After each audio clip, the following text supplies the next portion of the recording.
Okay, our microphone is back working again. So we had a bit of a technical problem there with microphones. So we didn't have coverage the last few minutes. So on this streaming table here, we have Brandon has gone into a 3-0 lead against Paul Gallagher.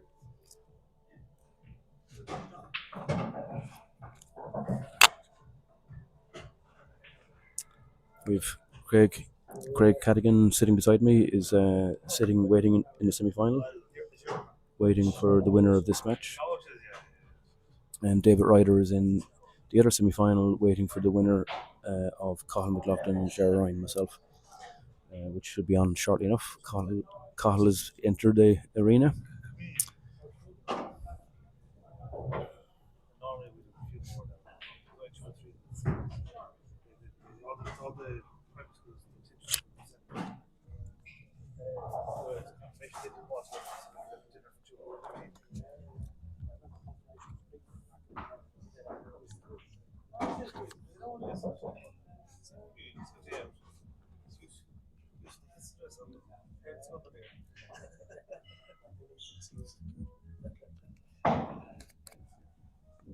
So we're going to bring Craig Cadigan onto the commentary for a few minutes. Hi, Jeff. How you doing? Yeah, no, enjoying the games for sure. It's great to be here playing. So, obviously, awaiting the outcome of this game. See who's next for me. But yeah, it's looking like Paul might get one back here by the looks of things. I'm not entirely sure whether that therefore went then in that case. It looked like it went from here, but it's hard to tell. I doubt he would have missed a shot like that, to be honest. Yeah, true. True. Really, all that's going to fail for him is a slight positional shot, but actually pots and stuff. He doesn't miss pots. Trouble is, when you've only one ball left now, you're no longer favourite. It was a good shot. It was a good hit. So hitting the red wasn't enough. He had to also make contact with a rail afterwards, which he did. So Brandon has 7 balls on the table. Actually, it goes against you if your opponent has 7 balls because he has loads of room to snooker. Indeed. And there's 3 of them covering that black while he deals with his other balls, I would suggest. So that black doesn't really go anywhere at the minute. So I'll be dealing with this one down by the rail before I open those up.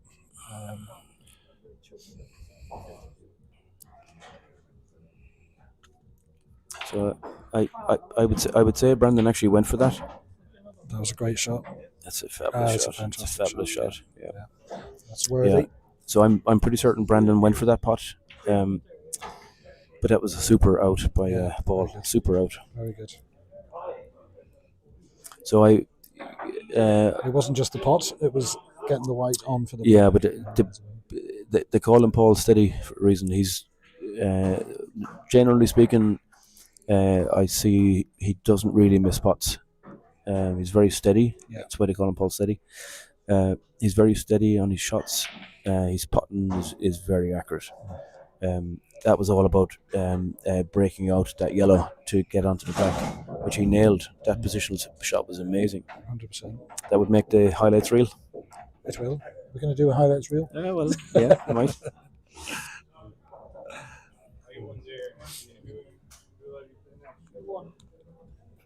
It's it's great that we are streaming these matches. We're only streaming one table, so not everybody can be allocated to that table. And but it can be a lot of footage to actually watch back. Yeah. So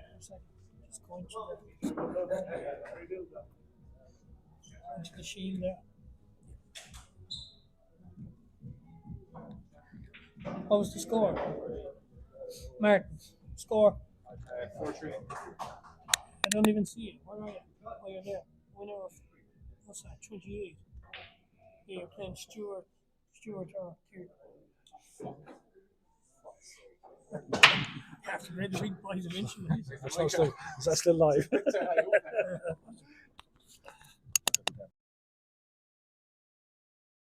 that's an easy game for you. So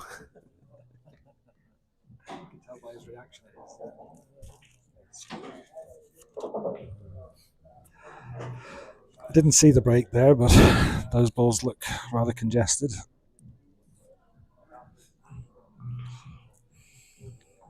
yeah, that's not a usual split from Paul. Paul normally makes a really explosive split. A lot of spin. He puts top spin on it. The white ball flies forward. Yeah, And opens them more. I'm not a fan of that myself, but that's people have different breaking strategies. What's your own favorite breaking strategy? So I try and bring it back straight to the back cushion. Yeah, okay. But you're a front ball breaker. Front ball break. Never got into the whole side break at all. Right. I was front ball until I saw Sean Colin Walsh hammer Tom Cousins in the quarterfinal in Cyprus. Like cup breaking. And I did a highlights reel analysing the game. So it was amazing for two reasons. One, neither player missed a shot in the entire match. Number two, both players cut break. Okay. But Sean Collins Walsh, he's kind of called the robot by some people. But he's playing in is a very specific position.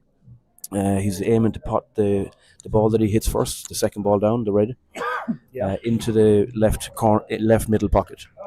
And when I analyse it, it's repeat, the same ball every single time, Really, yeah. and it doesn't matter what happens to everything else.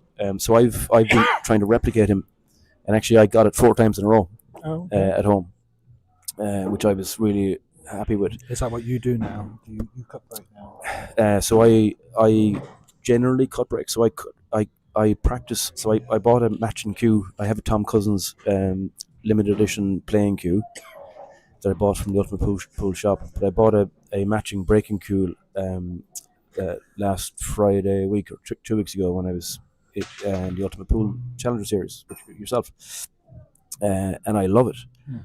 But when I played last week in Gibraltar on a different table, it didn't really work. So I just abandoned it. I went for the cut break. I cut break all week in competition, and maybe I should start giving it a go if it's not got that kind of consistency to it, because it's that's the thing, isn't it? It's consistently potting the ball off the break is so huge. It's and it's they'll all tell you, but at the pro level, it's the breaking is the difference. And there's some players made big announcements that they'd never cut break, and now they're cut breaking. They're just saying that you see, it's not a look.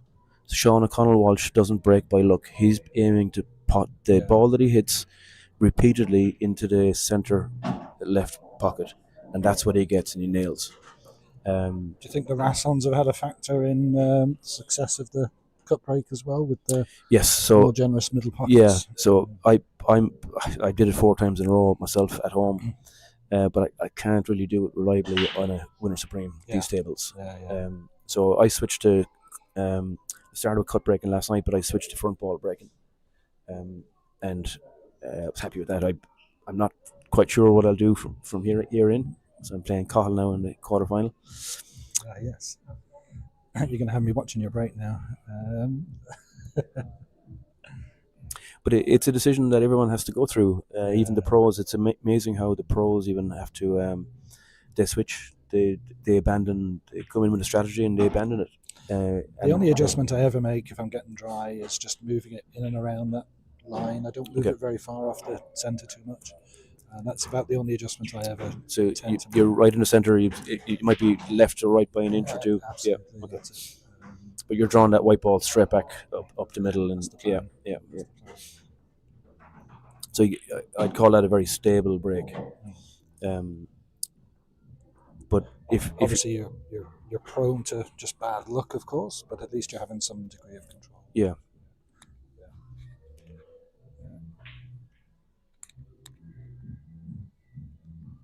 Well, I'm not sure that these yellows, these are not straightforward, are they? No. He's gone enough. That's not good. Okay.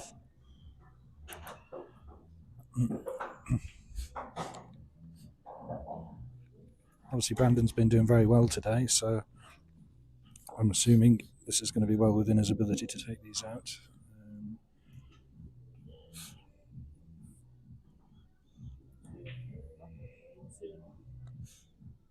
So the thing is, where he's at now and who he's playing, there might be nervousness comes in here now. So He's played that. He's took those nice. He's done them well, yeah. Yeah, took them nice. He's slightly hampered, but the white shouldn't go anywhere, so he should be coming down to the middle of the table. Shouldn't be in trouble. Well, I say that. Commentator's curse. Commentator's curse. So he hit that too thick. Because he hit it too thick, then he needed to be hitting that thin, and then the white ball would have stayed in the middle of the table. So it's a big frame. There's a big difference there now between 4-1 and 3-2 now, likely. Yeah. So it's a big swing, that.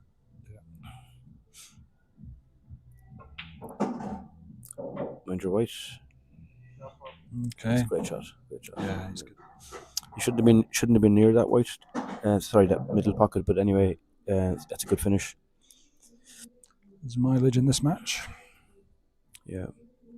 So that's what I was saying to you when Brandon. You asked, is Brandon good enough to take out that finish? The answer was yes. Of course he is. Yeah. The question really is he mentally strong, and did he fail under pressure?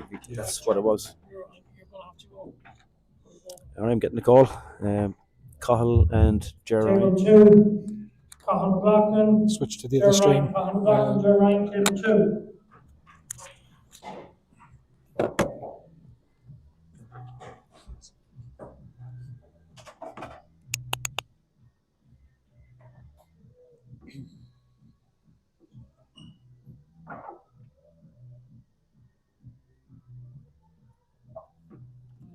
That's a race to 6.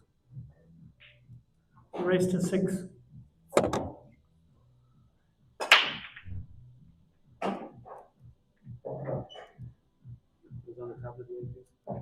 on a second now.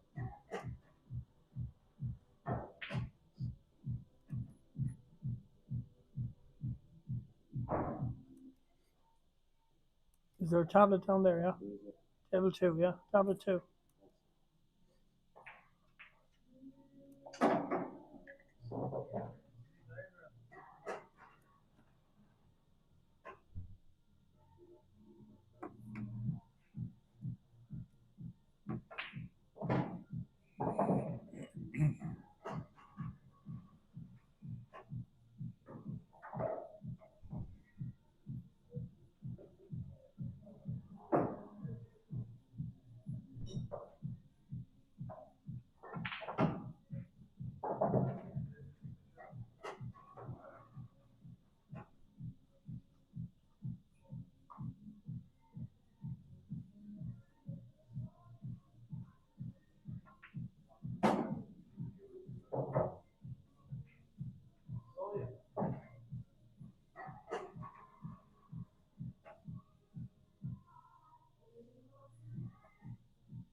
Sure.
Right. Sorry. Do you want to sit there? No, no. It's 3-2.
semi-final.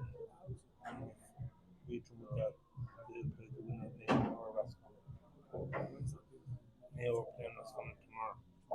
I'm going to that.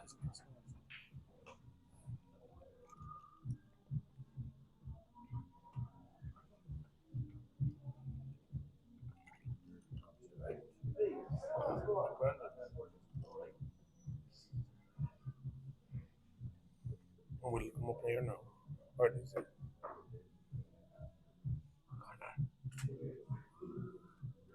How did the goal go? 3 points up.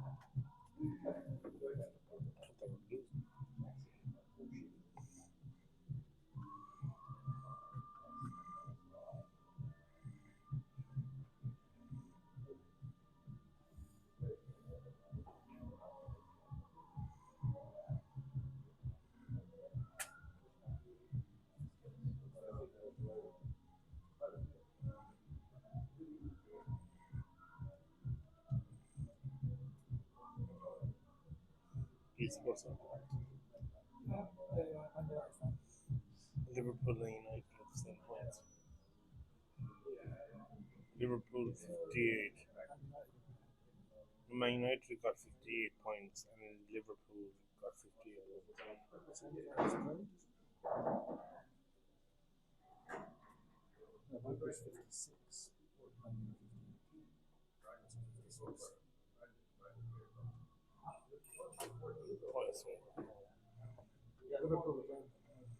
Another 1-2-0, they're fourth on the table.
I don't have fibers on me.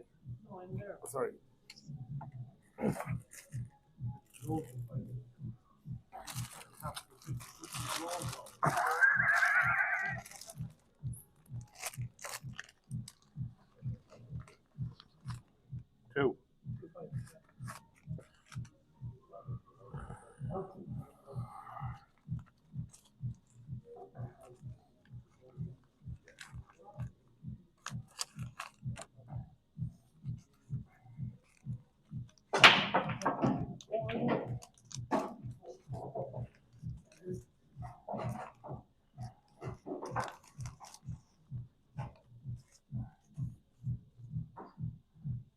What fiber is this? It looks like a pensioner fiber.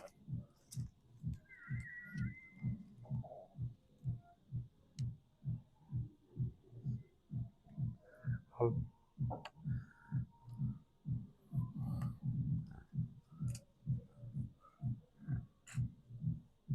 Jeez.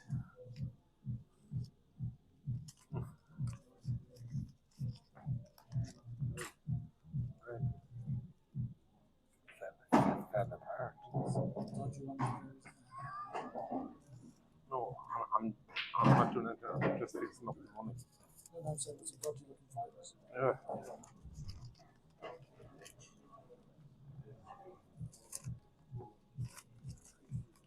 Peter.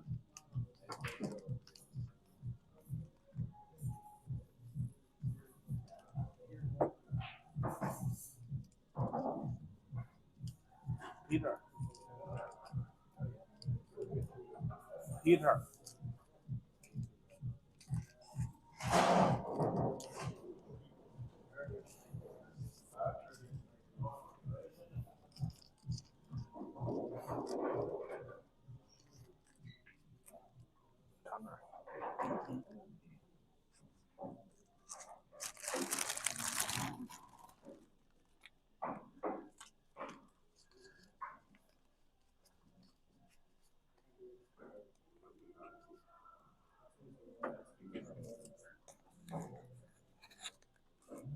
don't know how many's there. Huh? Yeah. Huh? Why? No.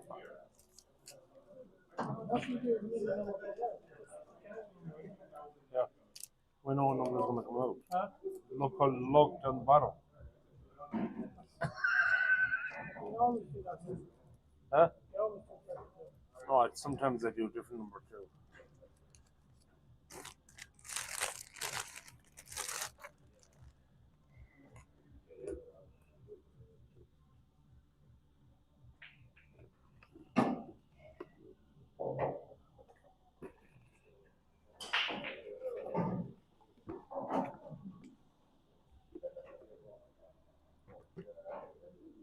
Ian, don't book it. No,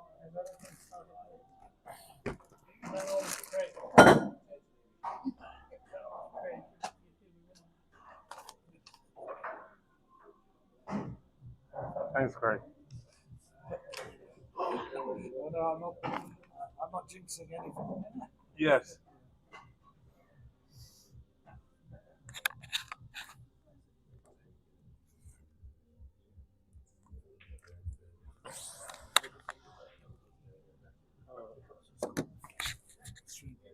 So, just back now on again. Paul Gallagher is. Paul is 4-2 down to Brandon McGinn. So, I have Michael David here beside me. Michael, do you want to say hello to anyone? Speak there, Michael. If it's green, it's on.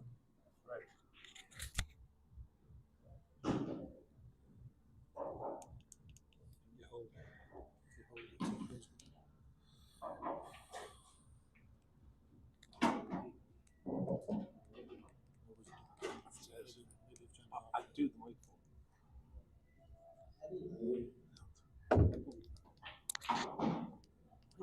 Where's the microphone off?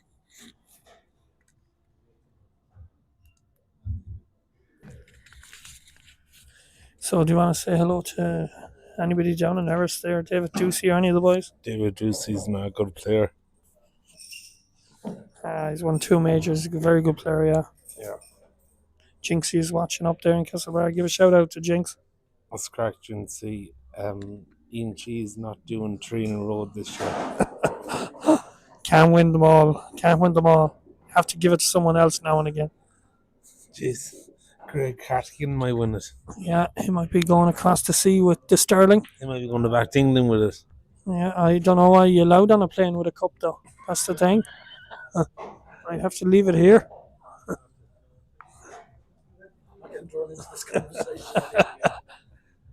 So Paul is 4-2 down. He's on yellows here, and he's just not playing Paul.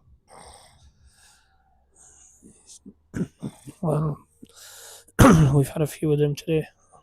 I've been one myself. Just you get one of those days where you just don't play.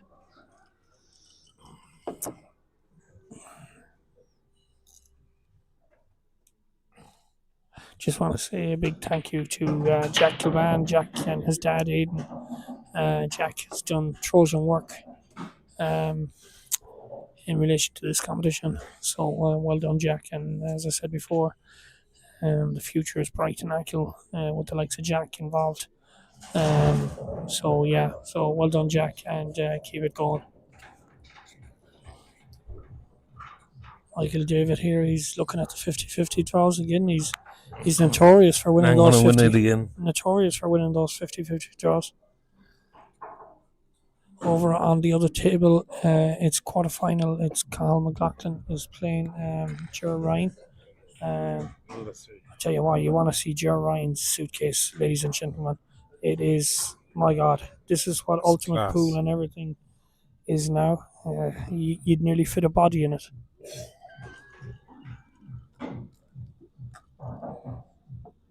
But Ger's on the other table. Let me just see how he's getting on.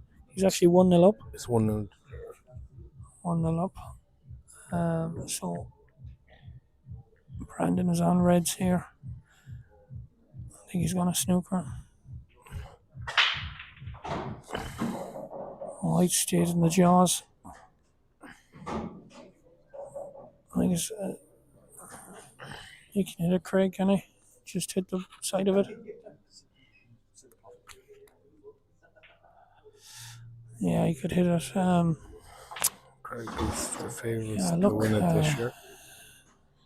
one good shot on Brandon could be in here. Obviously, there's a tricky red on the cushion, but the rest of them are in play.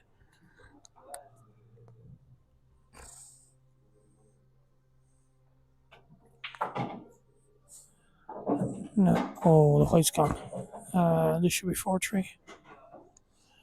And I think if Paul gets out of this, he will say that he's got out of jail. And they're the matches you need to win tournaments. Hey.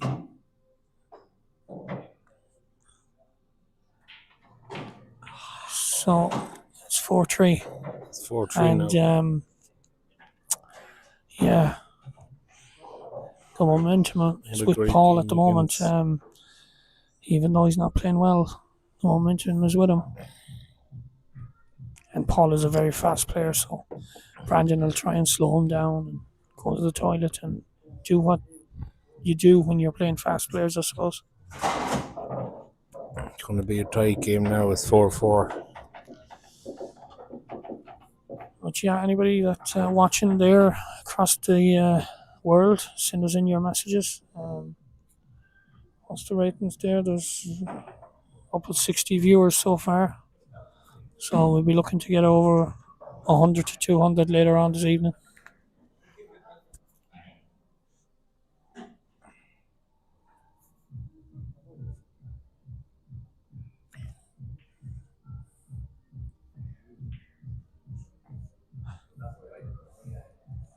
Brandon's going to beat you in the second half.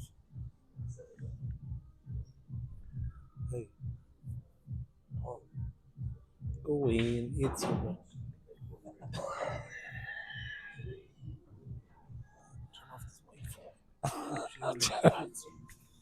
Big shout out to Paul Fitzgerald, who should be in here and winning the Christian, but it was a tight game against. No, but Brandon McGing is going to beat Paul 6-4 the final score. No pressure.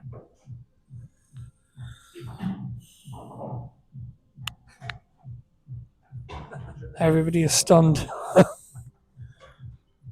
And Galway are going to get.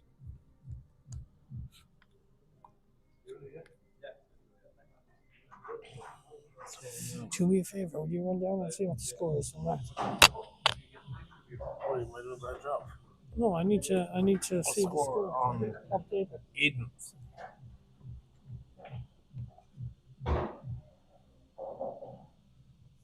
Jeez, you're not that big.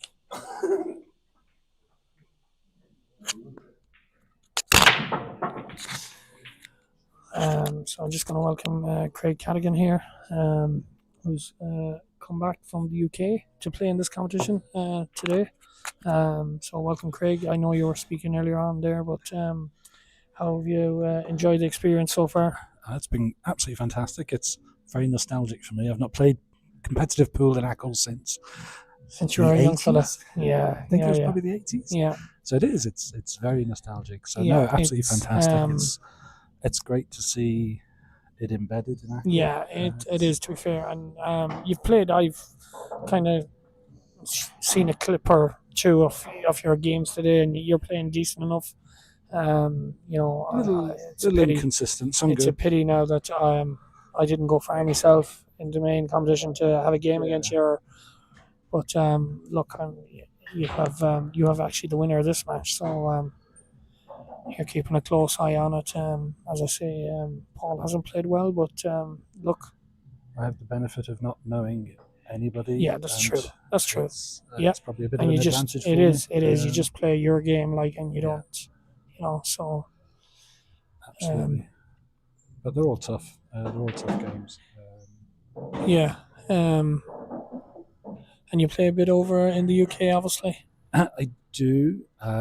So play local leagues, local teams, play county Right. in Northampton. Right. and I'm also doing the Ultimate Pool Tour as well this year. But only the seniors this year, so I didn't manage to get onto the Challenger Series. Okay. It was too late joining, but I'm in the seniors. They're great events. Yeah. Fantastic. So, And you were telling me there earlier that Kyron Wilson, is he playing the club, or is it just? well, yeah, we have our Wednesday team league. Kyron's local club have a team for which Kyron Right. plays. Okay. And he plays more regularly than you'd think. Yeah. He, it's his home club. He Yes, loves it. yeah. So, And he likes, as you say, go down with his mates and have the crack, and he's just a normal guy, absolutely. So now, weirdly, we're winning the league this year. They've Right. won it for the last 6 or 7 years. okay, And we had a top of the table clash last Wednesday right, against his team. But okay. as you'd expect, he wasn't there. He wasn't there. Yeah. So, And how do you? Is it just one single frames or so it's a team of 5, 3 sets. right 3 So sets? three Yeah. sets, team of 5. So no doubles, just pure singles. So he would obviously be taking his 3 points more or less nearly all the time. If you look at the stats and they do player stats, he's currently 100%. Okay.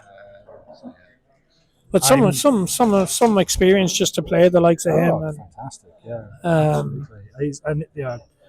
We were talking about queuing Yeah. and to be up close, work and personal, watching his queuing style. Right. It's amazing. Yeah. And we were just saying there earlier, Ger, that's playing on the far table, is playing in the British Open, and he's in a group there with Cole Bedford. So look, it's all about experience, isn't it? I mean, no one expects anyone that's playing a professional, either snooker or pool player, to get a frame or anything, but it's just experience, isn't it? And just to play these boys. Absolutely, and that environment as well. It's Yeah. going to stand you in good stead no matter what the outcome is. Exactly. Sure. Yeah. So so you're loving it. You're Yeah, enjoying mad it? passionate at Yeah. pool at the moment. Only back doing it a few years. Yeah. After a break of 20 odd years. Yeah, which you could play growing up as a young fella, and Yeah. you know what I mean. So yeah, it's as you know, you never lose it. Like, we might be getting older and the limbs and everything, but But you do need, if you look at Achill and you look at the comps, you need comps you do. to Yeah. go into. I'm lucky now in the place I play in the UK, we have a lot of comps, and the way it develops the players, you can tell when you go to national finals. Yeah. Northampton are there and they're competing. Yeah. Because you've got that foundation of competitions. Yeah, people are playing in. So it's great to see it here in Achill as well. Yeah, I mean, it's taken off in the last 7 or 8 years here, and as I always say, don't get me wrong, there's 4 different really areas in Mayo, Erris, Achill, Westport, and Castlebar that play, and we will probably be the 4th. But look, we know that we have to get up to where the other levels are. But from where we were, the games the other week, you had a couple of the Achill teams were competing. Compass were playing. Yeah, they were. I wouldn't say the gap was enormous. It's not like, I mean, we have an Achill team as well, and we were beaten there in the quarterfinals or in the last 16. But I mean, yeah, look, one frame pool. Yeah, it's anything can happen. Anything can happen. It's a different game. But going back to this game, it's the first of 6, isn't it? Yeah, it's the first of 6, and it's 4-3 to Brandon at the moment. Yeah, it's 4-2. It's 1-1. Cahill is just leveled on the far table. So if you're watching there, I think you can see the far table. Call here at the moment, I think. Yeah, I don't think that red can't go anywhere. And this, mind you, a good loss of turn here for Brandon might just turn things round, I'd say.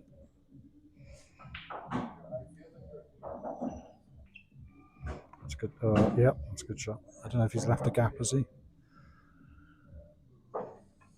He had left a gap. Yeah, so that's the wrong idea.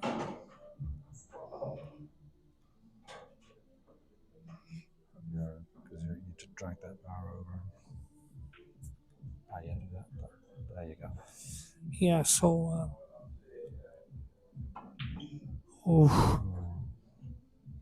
He's missed it.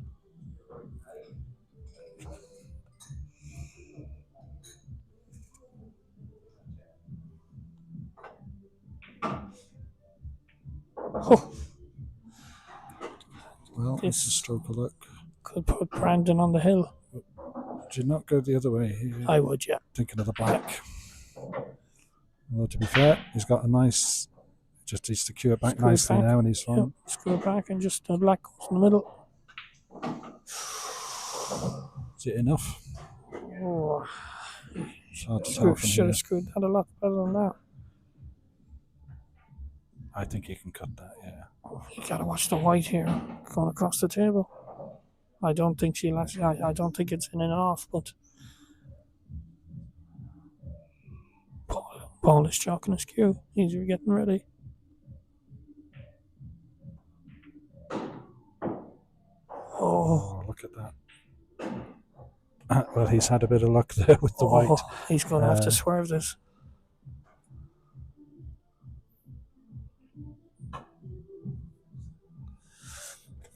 Yeah, that's. And that's going to be 5-3. And Brandon McGing is on the hill.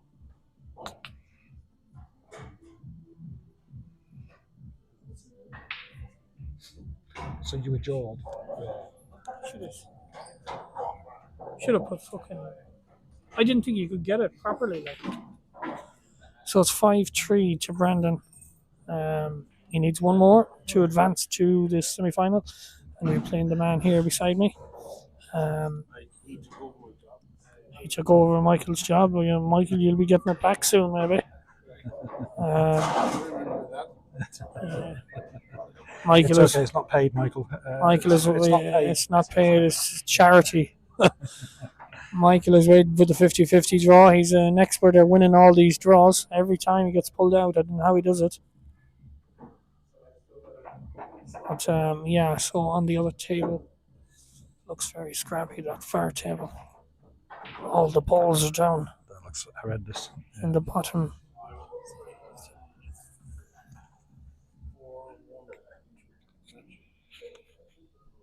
No, it's not. Or maybe it is. It was 1-all. So one will be over.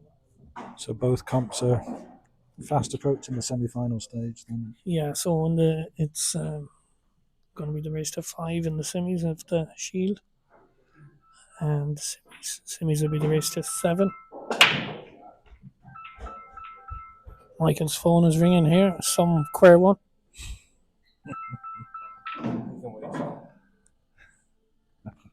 Some woman ringing him there now.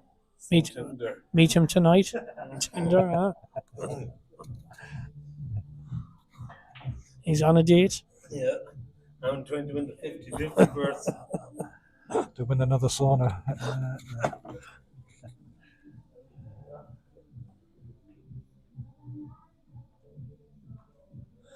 So Paul is on yellows, is it? I think it's open, just about to be. So yeah, he's Okay. gone yellows. Yeah, he's got a couple of sticky ones, but The far table there. Cahill is at the table. I think he's on reds. No, he's obviously on yellows. But we're a bit away from this second table, so it's hard to see it on the monitor here. I don't think he expected to pot that, judging by where the white's left.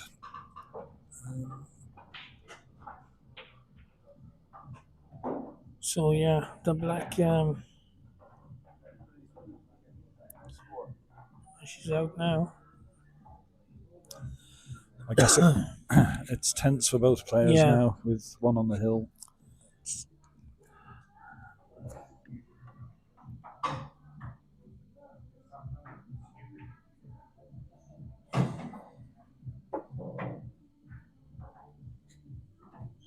It's good to see. It's good to see a new name on the trophy, and it's it's good for the competitions to go around, like rather than one or two people winning them all the time. Like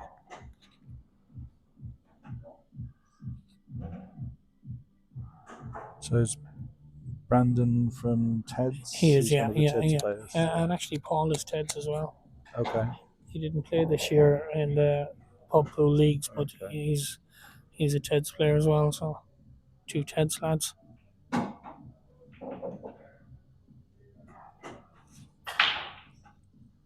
So 2 Teds and 2 Alices. Yeah, on the table. exactly. But David Ryder is also. David would be Alice's as well. Alice's as well.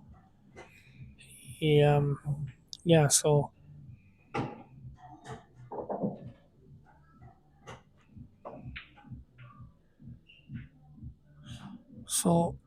It's a good chance is for Paul this here. time where kind of shit or bust, I think. Yeah. Well, he's got a nice angle Yeah, to. we can actually take this yellow out off.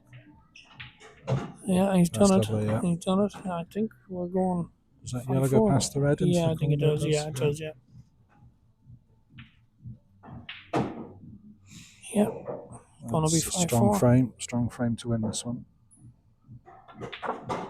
He's not playing well, but he's still there.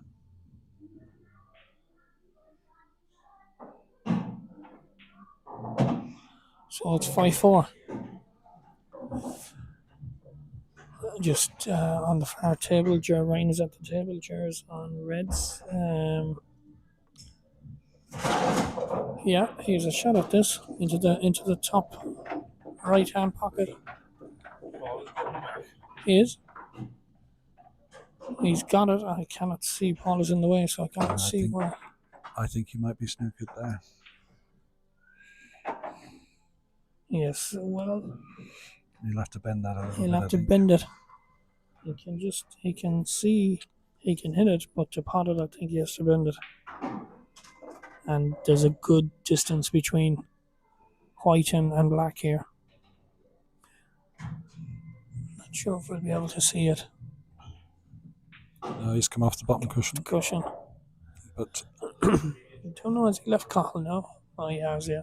yeah, Well, I I'm not think sure so. where the black has gone.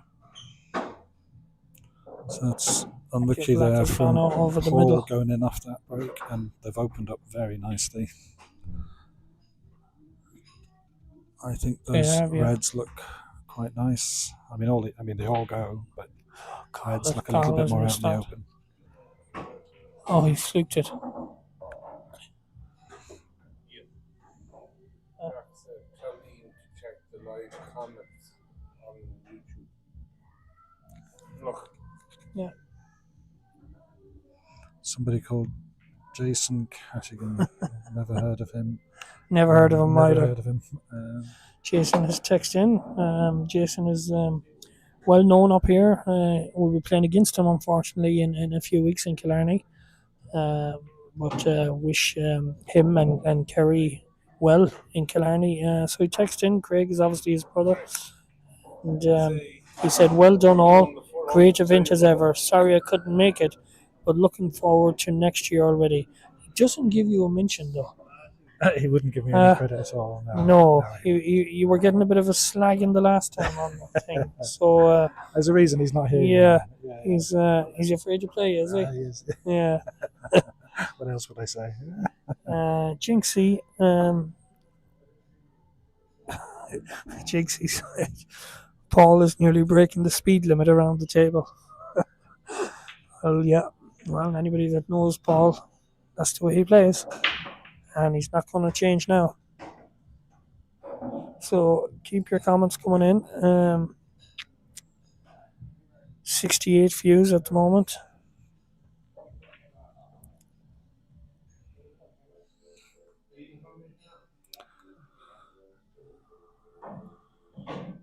Well, I think Reds have the advantage in this frame at the moment. I think. Well, this yellow and this red over on the left hand side of the table could be the key in this frame.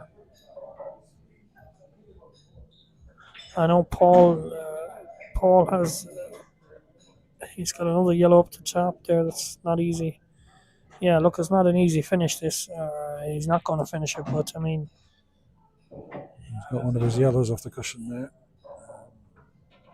yeah, he has as well. That's a good shot. That's a very good shot. I actually See that one in the middle is a good breakable. didn't see who won that other frame down the bottom side. Cahill won it. So Cahill is 2-1 up.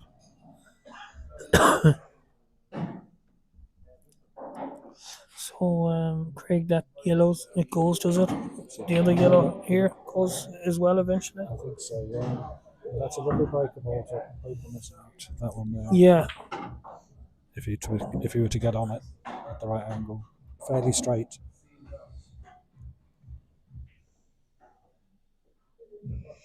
Hasn't played that well. I mean, he's put distance, but that's a nice angle to come Yeah, down. the angle is there, all right, but There you go. how's your luck? Not very good. No, that's unlucky.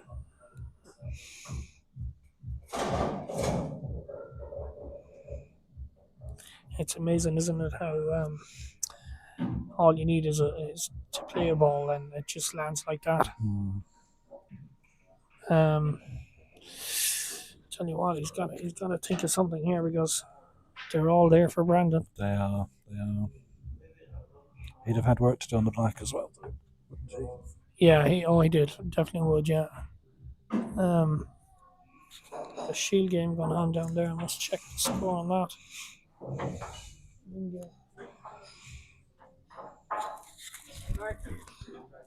What's the score over there?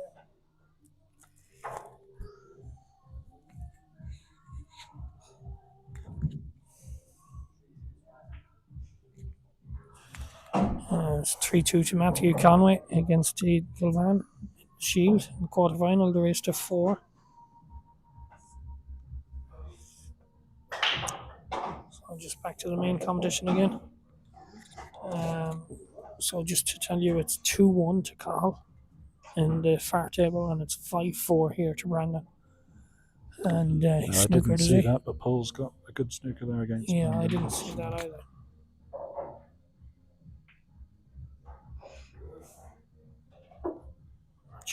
I'm not sure if he.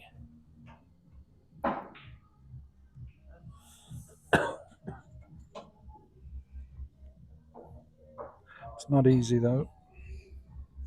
So he has ball in I hand. think, yeah, punt the yellow that's gone across and just put the yellow In between the black in and the yellow and between, take it kind of, into the yeah, middle. just. Take it into the middle and hold for the other one to go in the middle as well. This is It's tough. this is not easy now. Not easy at all. Is there an argument for it?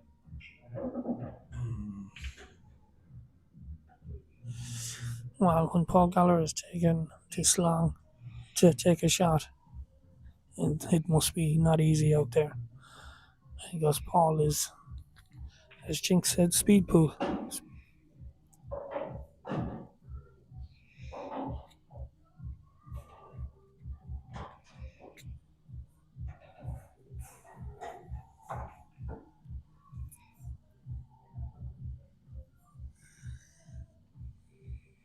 It's taking a long time, Craig. Yeah, it is. It's not obvious, is it? There's one option which might be to put the yellow in behind the black and leave the white safe. I think going game at Brave there. I'm not sure I'd fancy the chances of No, going game I on wouldn't. that. I would just potting this yellow, and then putting the yellow kind of off the cushion into the black. Yeah. So your yellow is over the pocket or near the pocket For next time. for next time.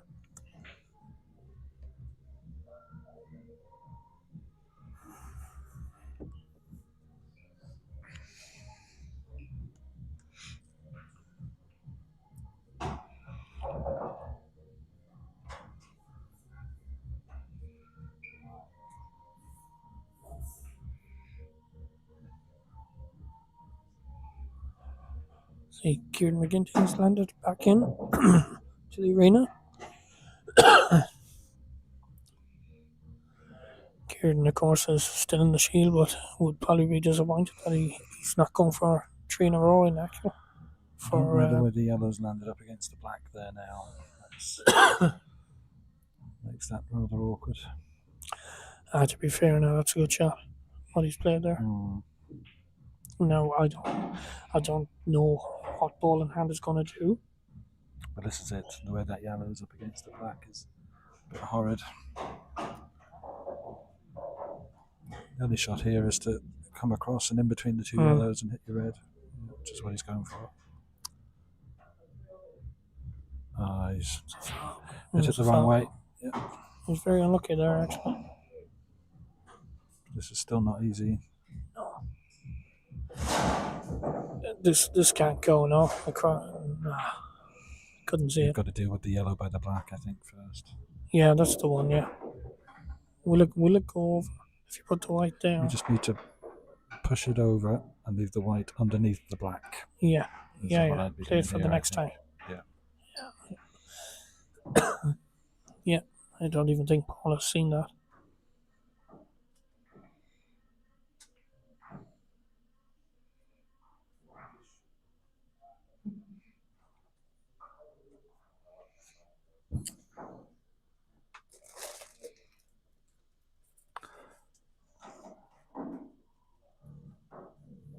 Not sure what he's thinking, but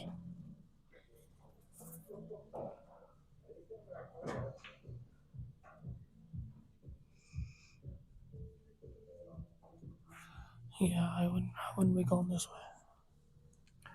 I'll wait to see the outcome before I judge it, but I'm not sure what's...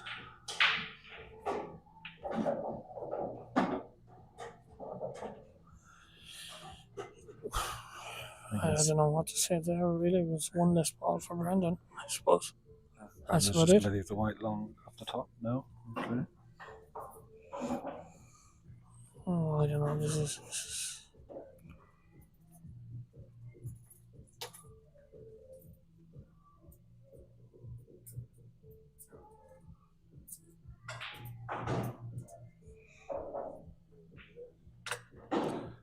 If he potted that to top left with enough backspin, it would come back off the other one. And I don't know that it would be that high risk, would it? Yeah, look, it's definitely on. I mean, it's a hard shot. It is. He just sits it out. Trouble is, he's going to leave himself open to an easy snooker if he puts that red up the top. So I must admit, I think I would be very tempted to go game on this one here myself. He's actually on the other way, is he? No, I think he is doing what I'm... Well, he went for it, but... Yeah, he didn't dig down, but...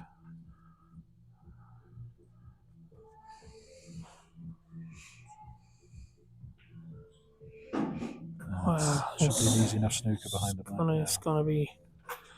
It's gonna be trouble stations now in a second. Yeah, that white should be behind the black. Oh, tucked in right, that you can't go up and down.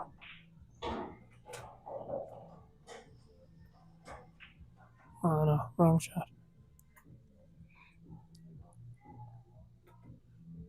Now the only thing is, Brandon might have to... I put my red into a potable place here now.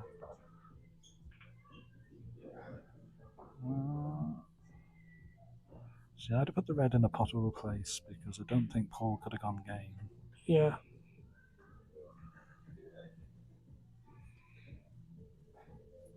And I think he still should. Just put it out in the open. Keep the yellow and black where it is.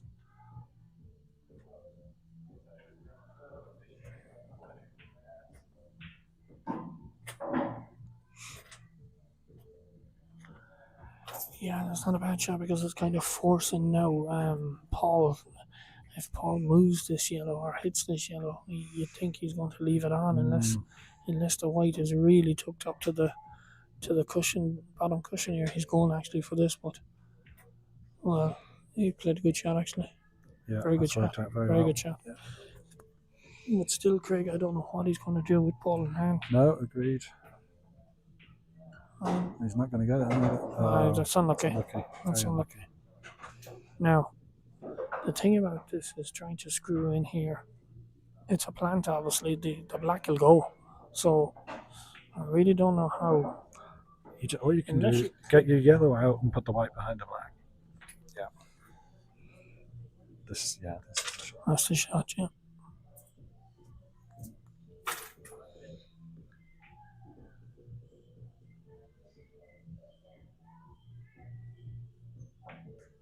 Yeah, That's played it well. Nicely played. Yeah. And that could be 5-0. That's a frame winning shot. That. This is one of these shots where you hit this, it could go in to the middle. Because if you hit this on the side, on the corner of it, this will go in here. But the chances are very, very slim.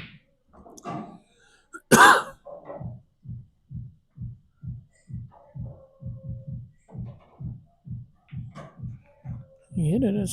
It's not bad. It's not bad. It's a great result, actually. Is the red blocking? It is blocking. Isn't Yeah, it? it's blocking them. Yeah.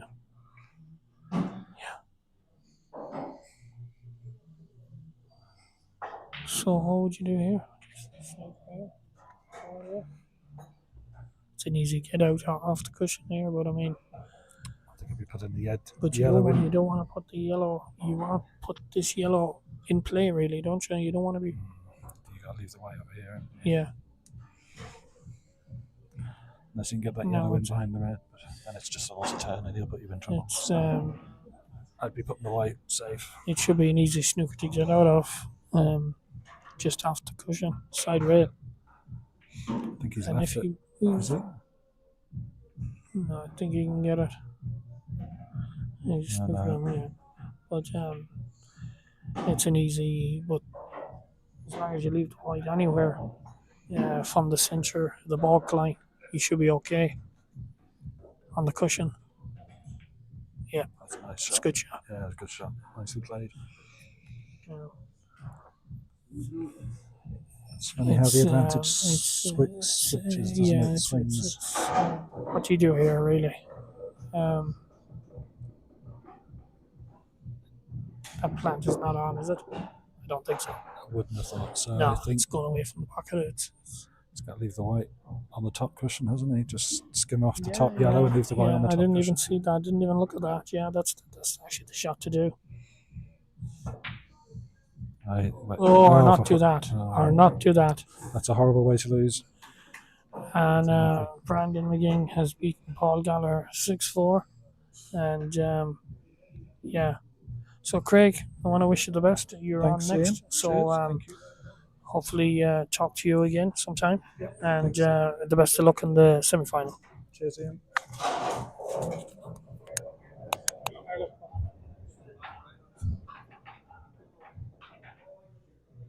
Table 1, Brandon McGing. Craig Cadigan. Brandon McGing, Craig Cadigan, table 1.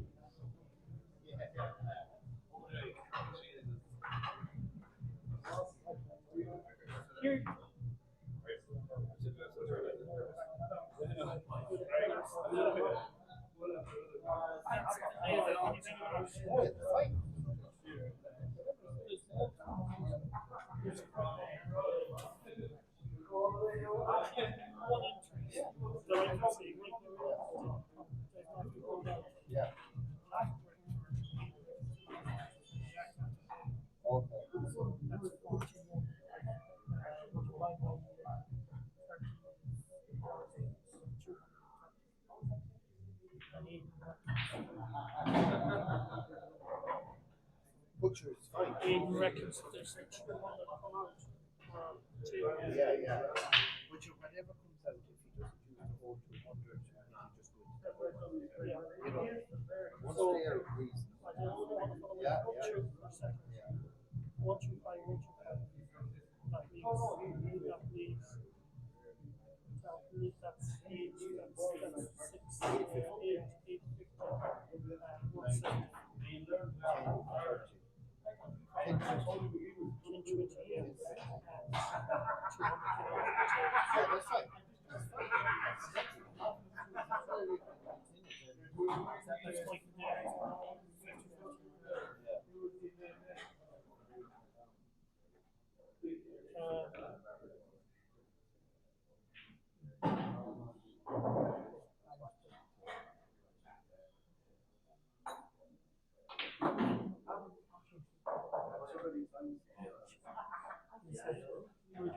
What did he say? Look at it here. He's taking it off, isn't he?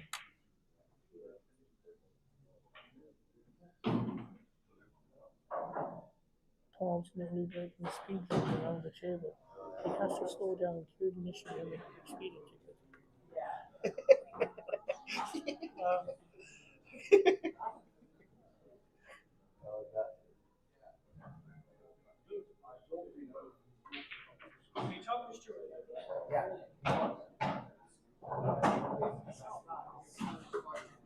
Because your man is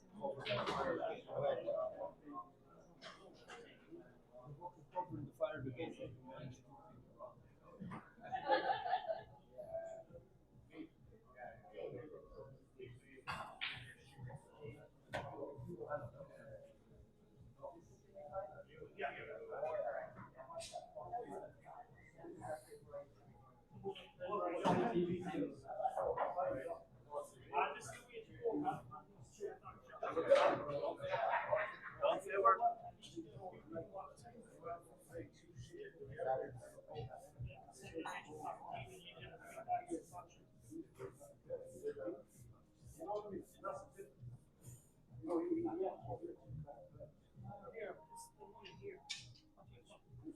So there was, Oh, hold on a second.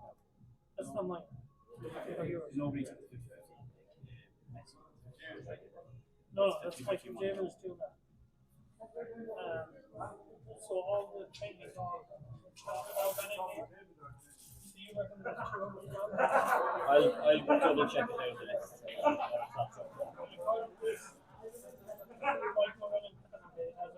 No. The two lads just.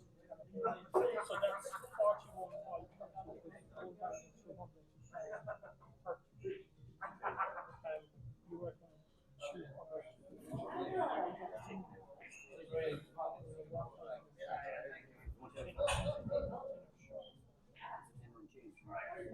yeah, you're took that for his entry. Oh, sorry.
How far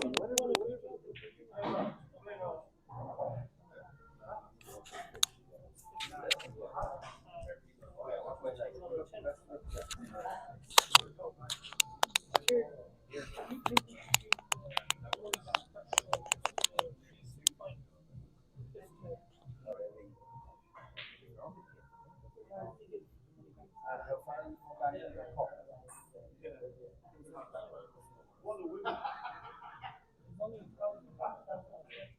Oh, I understand. I probably would say, yeah, if you were back to the quarters, if you were like the majors, we go back to the quarters, we go back to the semi, we go one back in the majors. But if you want, if you hang it up,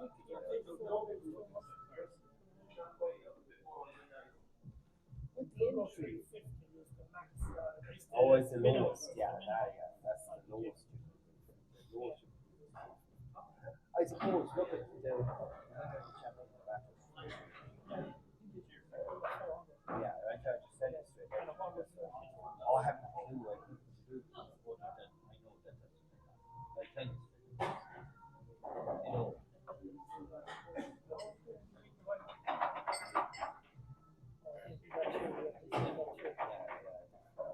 So if you like, you know what I might be looking at. There's multiple teams. I know that I'm not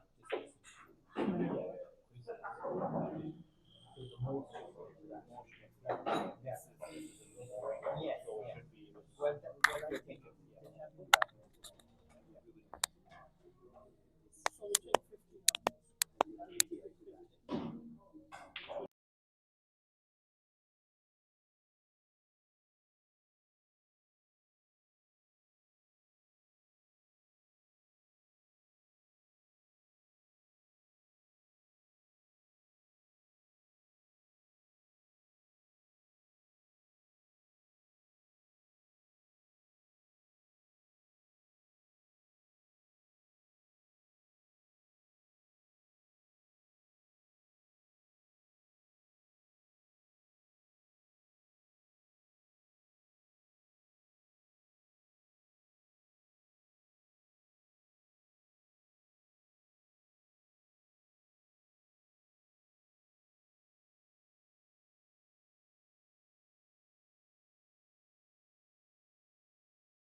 Welcome to the semi-final between David Ryder and Cathal McLaughlin. And it's a race to 7.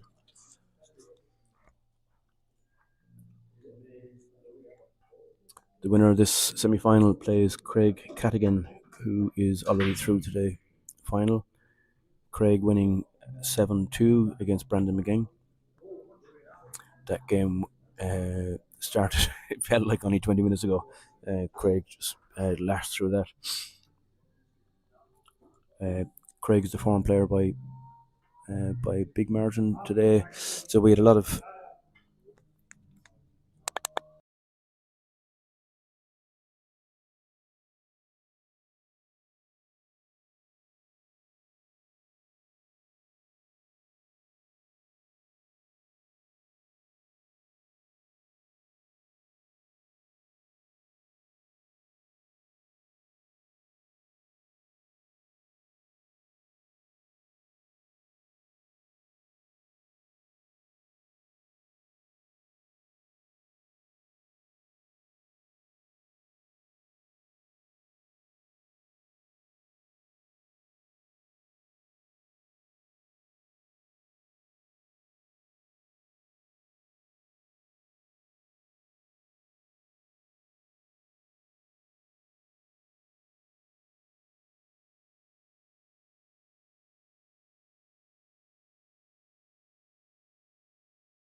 So I'll give a shout out to a few people who've put in messages on the chat. Jason Cadigan, well done to everyone. Great event. Sorry you couldn't make it, but looking forward to next year. Jack Kilban giving Brandon a good mention. And Jinxie talking about Paul breaking the speed limit, going around the table. Very fast player.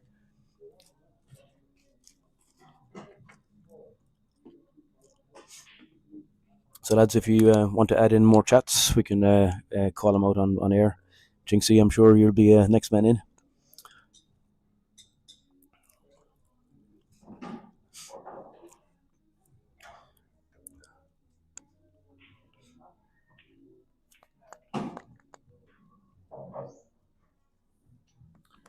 I think we have to give congratulations to Craig Cadigan for racing through altogether, winning 7-2 against Brendan McGing.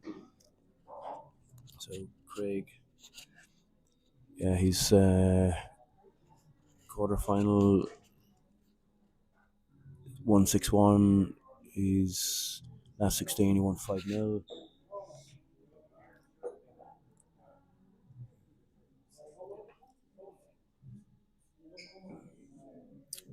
Round of two, 3-1 against Blondie, and I was talking to him earlier. Actually, his toughest game so far, from his perspective, was against Stuart Latimer, and that went to a final decider. Stuart was on a dish. He hung the last the last ball, and Craig finished completely, 6 balls. So that was a good finish from Craig under pressure, apparently. So, but Stuart will, he'd be glad enough that he had a chance to win it. But against a really good player like Craig, you've got to be taking your chances when you get them, and that can be the difference. When we have a race to 3 in the earlier rounds, it's actually very easy for a game to run away from you. So we've had a few people lose in the first round. I suppose the big shock was Kieran McGinty losing. So he's the current champion of multiple events this year. He holds 3 trophies, 1 team trophy and 2 individuals. So he was the form player in everyone's books, pretty much. And then we had Ian Sheehy, who was the defending champion double time. So he won it last year and the year before. And they ended up both getting kicked out of the main event. Kicked out as in lost. And then they ended up playing each other in the plate, which went to a decider, and Kieran won that. So we'll tell you, give you an update on that. So Kieran is going to play Stuart Latimer in the quarterfinal. All other quarterfinals in the Shield are decided. So congratulations to Matthew Conway, beating Aidan Gilban 4-3. Tony McGing, congratulations, he's won 4-0 against Dermot Cooney. And Martin Polak won 4-3 against Aaron Caffergy. So we've one quarterfinal to play. We don't have times assigned for the semi-finals yet, but we're whatever time it is, 6 o'clock here. It's hard to tell the time because all the windows are blocked up. But this event has been really successful from an organiser's point of view. That they had split the rounds into 2. So there was a Friday session and then a Saturday session. So they looked at the draw, was decided which one you're in. So that half the games, all the round games were all played last night, and then half of them were played this morning. So we're actually miles ahead of where we'd normally be running a one-day competition. And from everyone organiser's perspective, this is the magic formula that they tried, and this is what they're going to go with pretty much again. And it makes it easy for people to watch, live. So the finals will be on whatever times, say 8 o'clock, but they're very reasonable times to be on. So they're on YouTube, so you can stick it up on your main television. So nearly most modern televisions have a YouTube that you can play. So put it up. It's a bit like the Ryder Cup experience. You get to see the entire competition on a big television in your living room with the scores. So the scores are it's a very important part of the experience. So you can see here we're in the first frame here. It's got a little bit cagey. So I don't know if we can speak to Aaron Cafferty. He's just sat down here beside me, and I don't know if he's in good mood or bad mood. No, he's he needs a few minutes to to decompress.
So we've got a score update in the Shield semi-final. Tony McGing, congratulations, he's now through to the final.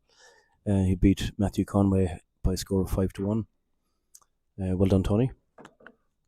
Did I say that the Guinness here is rather delicious and good value at €5 a pint? Where would you get it? So call out to Jinxie. He mustn't be watching. Drop us a chat on YouTube and we'll call it out on air. And you can call in about Man United if you wish. They're level in points with Liverpool apparently today, so with a game in hand.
Yeah, Carl is a little bit hampered here, but we expect him to nail it.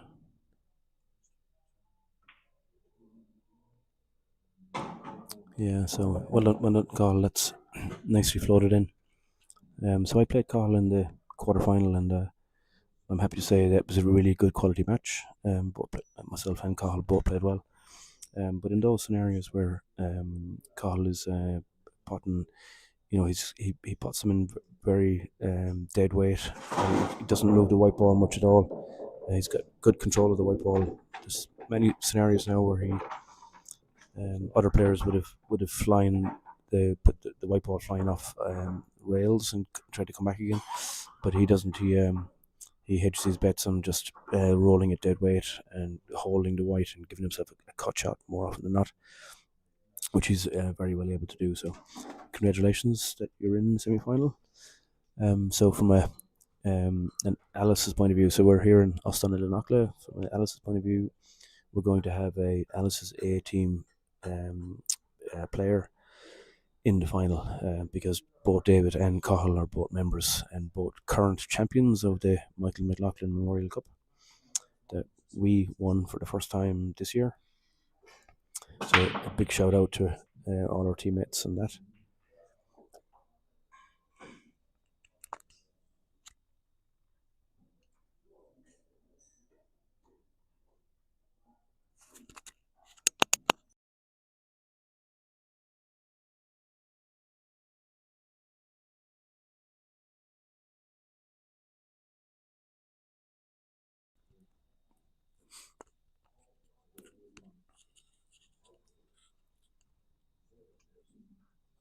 So we did get a message in from Jinxie.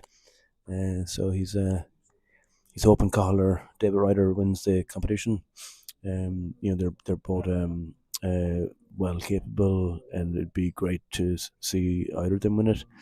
But whoever wins, there's going to be a new name on it. So Ian Sheehy has won it the last 2 years, and so there's a new name. So that'll be really good at this stage. It is a race to 7, which means you can make mistakes, you can lose a frame. It doesn't matter. You can make it up again.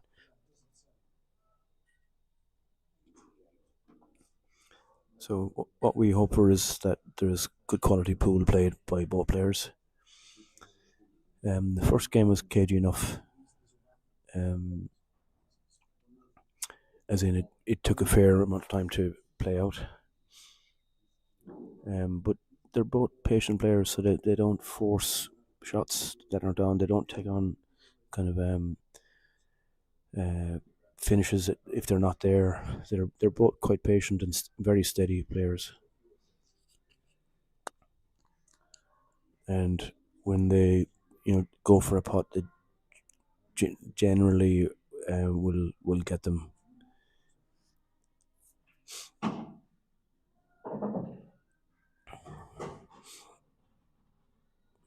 So David is tactically keeping a red inside the yellow. Colin might just take a loss of turn on that. So loss of turn means he can play his yellow, pot David's red over in the top right hand corner and just leave the white up there. Depends how he feels. He certainly wants to do the opposite. So looks like he's going to play the yellow inside the red. Doesn't want to pot this. Yeah, he didn't want to pot that. He wanted to be inside the red.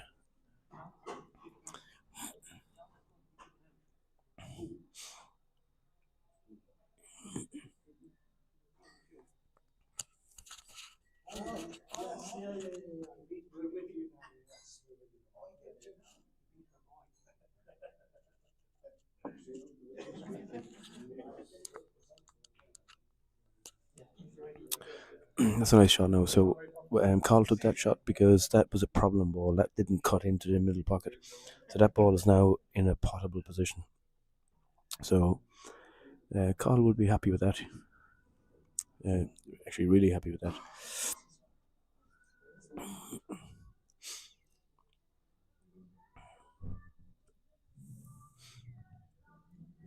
So what does David see? So he's having a good think. He's made his decision. He's going to play a loss of turn right into the yellow, I would say.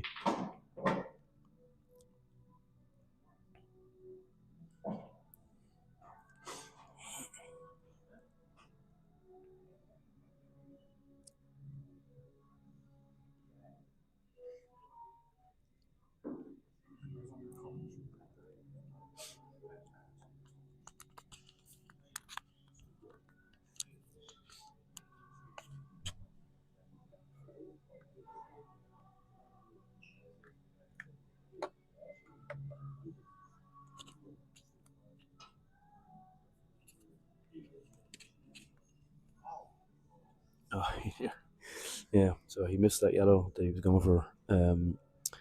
He was going for the pot. He was unlucky not when he came all the way around that he didn't hit that last yellow that he ended up finishing next to. But it is the ball on hand for David.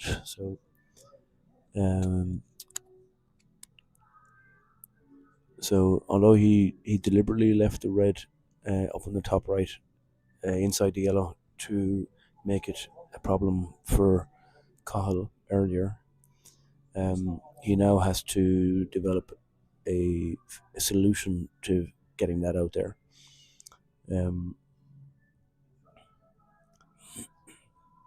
So that in the middle pocket, there's the red and the yellow. So that the red, he could play that as a triple, basically.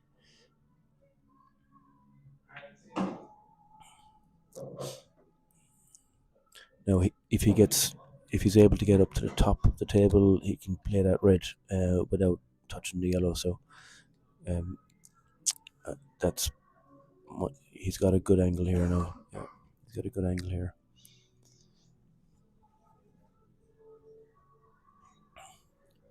The problem if you play that triple up the rail is the red that you hit first. Where is that going to finish? So if you can do it without doing all that, that white's going to go down. Ooh, yes, okay.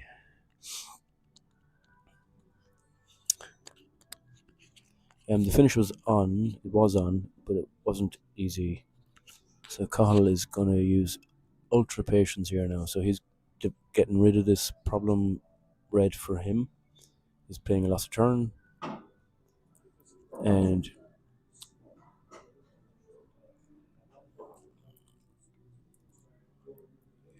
he'll be happy enough with that. Yeah. So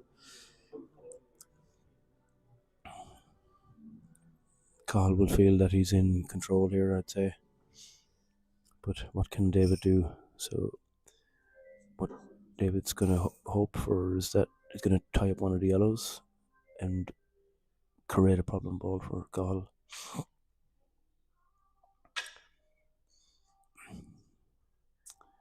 Yeah, so that's not a bad shot. So the yellow doesn't pass into the right middle pocket. Yeah, that's not a bad shot from David.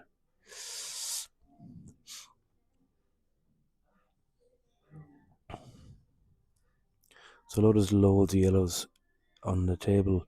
The fact that he got the white ball down this low meant that Cahill didn't have much on. Now that's another smart shot from Cahill. So played a lost turn, so he screwed back into the red and potted the red. But that's a tactically good shot because now that red that was hanging over the pocket, easy to pot, is no longer there. So how does David feel here? So he can finish here if he wants to. He can pot this red. It'll roll back down naturally for the second red. You got a bit lucky there. Yeah, you got a bit lucky there. So that's what he wanted to do, as in pot that red, but he didn't want to do it off the yellow, and he didn't expect to be canning in. So he got a little bit lucky.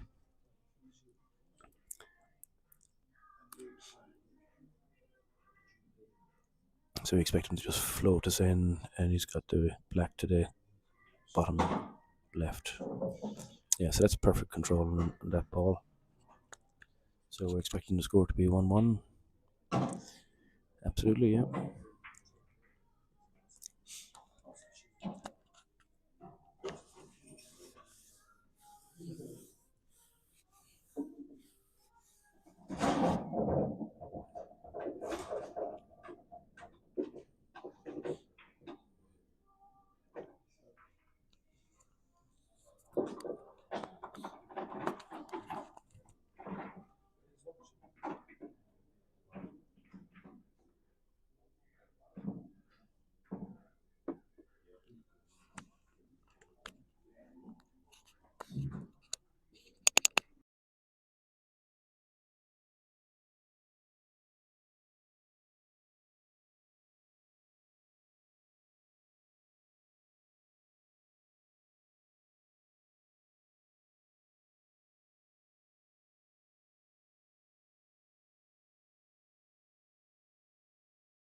So a big shout out to Craig Cadigan, who's in the final. Thank you, Joe.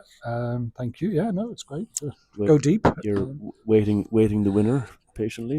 Indeed. Watching all the tactics and how they play, and so like I said to Ian earlier, I have the benefit of not really knowing any of the players, and sure, therefore having to overthink too much, which is good. A lot of these players, so Cahill and David would know each other inside out. Well, this is the Battle of Alice, as I gather. It is, yeah. So yes, so it's 1-1 at the moment then, and David's on reds, is he?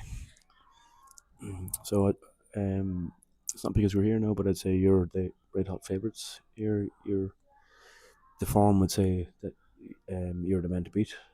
It's And we had the current double reigning champion in Sheehy won the last 2 years. He got knocked out in round 1 or 2. Kieran McGinty, who holds 3 current trophies. He was the absolute form man coming in. so I believe. Likewise, lost in a race to 3. Race to 3 is tricky, right? Oh, so hard, Very isn't tricky. it? So hard. I mean, I feel I've benefited not being in that bottom part of the draw where they all knocked each other out. Yeah, race to 3 is tough. It's easy lose a race to 3. It is very difficult. Yeah, and I think even in the first couple of matches, they were the hardest matches because of the race to 3. I think as we've gone to the longer format, you can relax a little bit more. Well, that's because the better players prefer the longer format. It's harder to beat a good player. If it's a longer race. Yeah.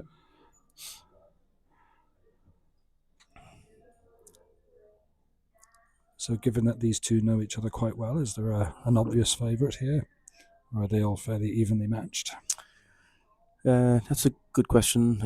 So, I wouldn't know, let's say, all of the history behind them. So I know David won the last time that they played each other. Okay. But what we would say is that there's really a toss of a coin between any of these players. Okay. So I played Cahill in the previous competition, and I beat him in the knockout. He beat me today in the knockout, fair and square. And really, you can say it's a toss of a coin. Okay, well that's good. That's what you want. I'd say the same thing is here. Yeah. They're both steady. Now you'll see for yourself. I'm not going to tell you anything that you can't see for yourself, but they're both steady. They don't take on reckless shots. They don't take on looking for try and force a finish that isn't on. They're tactical enough. They're aware. They play a lot of pool. They play for Achill as well as Alice's as well as Mayo. So they're playing all the time and it's playing that competitive at a high experience. Yeah. So they've been well around the block, and they're nice players to watch as well because they're not. They'll go for finishes if they're on. But they don't force it. They're both very calm, steady, quite players. cautious. That is the art of the game, I think, is they knowing when to go and knowing when not to go. And there's quite a number of things you can, help beginners, and one of them is you don't always have to bot a ball. No, That's absolutely. In fact, the worst thing you can do is pot some balls if you don't know where you're going to end up. Right. So if you're playing a good player and you think, oh, it used to be that, you'd come to the table and you say, I'm winning because I have 2 balls left. He has 5. That's not the case anymore. That's absolutely not the case. Well, that fear of being 7 balled, which yes. So the modern game is one of the worst things you can do is be down to 1 ball. 100%. And if you had 7 balls on the table and I'd only 1, you'd fancy yourself to win that. 100%. It's almost a given if you're in that position and don't go on to win, then you have to question. For sure. So the advice we give is don't go until you see a full pattern. Full pattern to finish.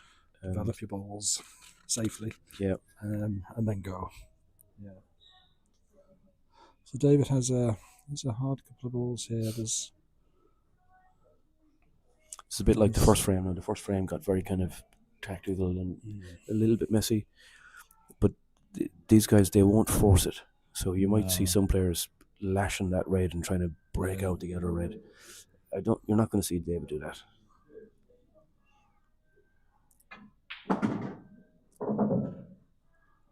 Well, he's actually got a reasonably good angle there, and he's even got room between the two yellows. He's got a bit of a gap there, yeah. He'll need a bit of left-hand side to stay within that gap, I think, if he cuts that in and bring it down. So if you want a bit of an insight into how to wreck the head of a good player, and that is to change the pattern considerably, every time you go to the table, I lash around and just move absolutely everything Yeah, because as good players, they get their balls out. They analyze the table to see the pattern, Mm. to see where the problem balls are, and then they don't expect a lot to change, but the poor players might just go to the lash and move 4 or 5 balls or 6 balls.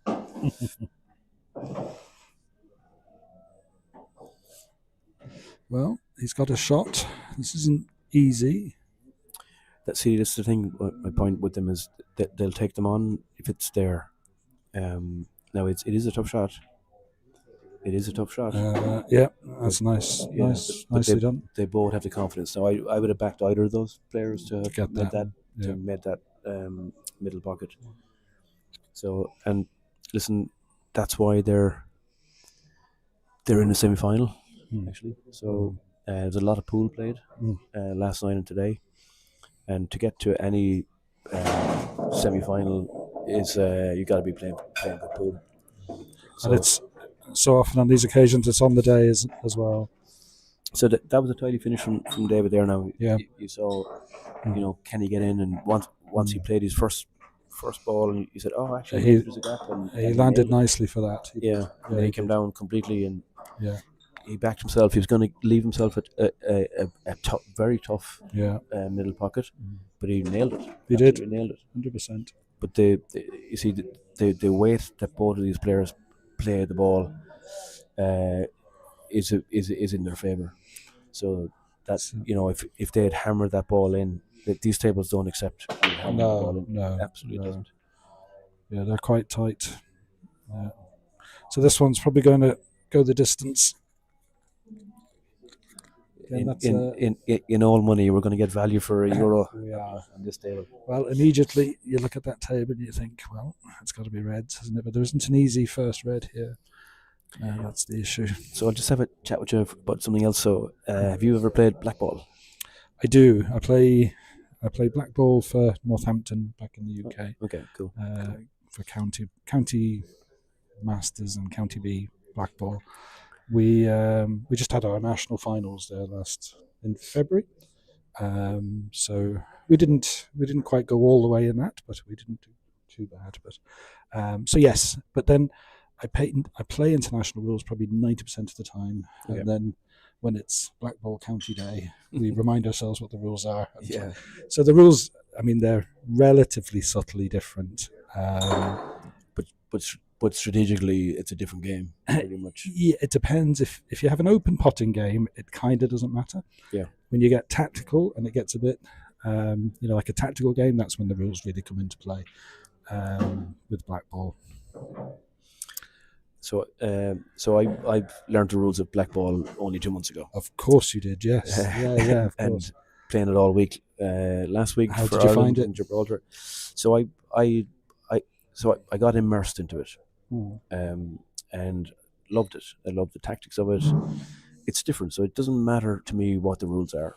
Just tell me what the rules are, and I'll play it, and I'll try and make the best of it. So we're told when we're playing Scotland, actually, the Scots, when they play blackball, they're not allowed to play international rules. They're banned from playing international rules. It's quite a hard divide. Okay. So they are absolutely blackball. So when we had to walk out for the opening ceremony, every single player was there. It was 8 o'clock in the morning. It was a bit early. Oh, Jesus. Anyway, but the walkout for the finals day was half the people had a blue jersey on for Scotland, because Scotland were in every single final bar one. The one they weren't in was the ladies. Yeah. And that's because they are super strong, absolutely super strong. So, and they have a particular style. They're taught to play a certain way, and that's to put the goalkeepers in there early. Yeah. And once you get a good goalkeeper in, you control the game at this level. We have counties in the UK. You can tell a blackball county. Nottingham, for example, in our region, they're strong county. They're strong blackball players. Yeah. You see them.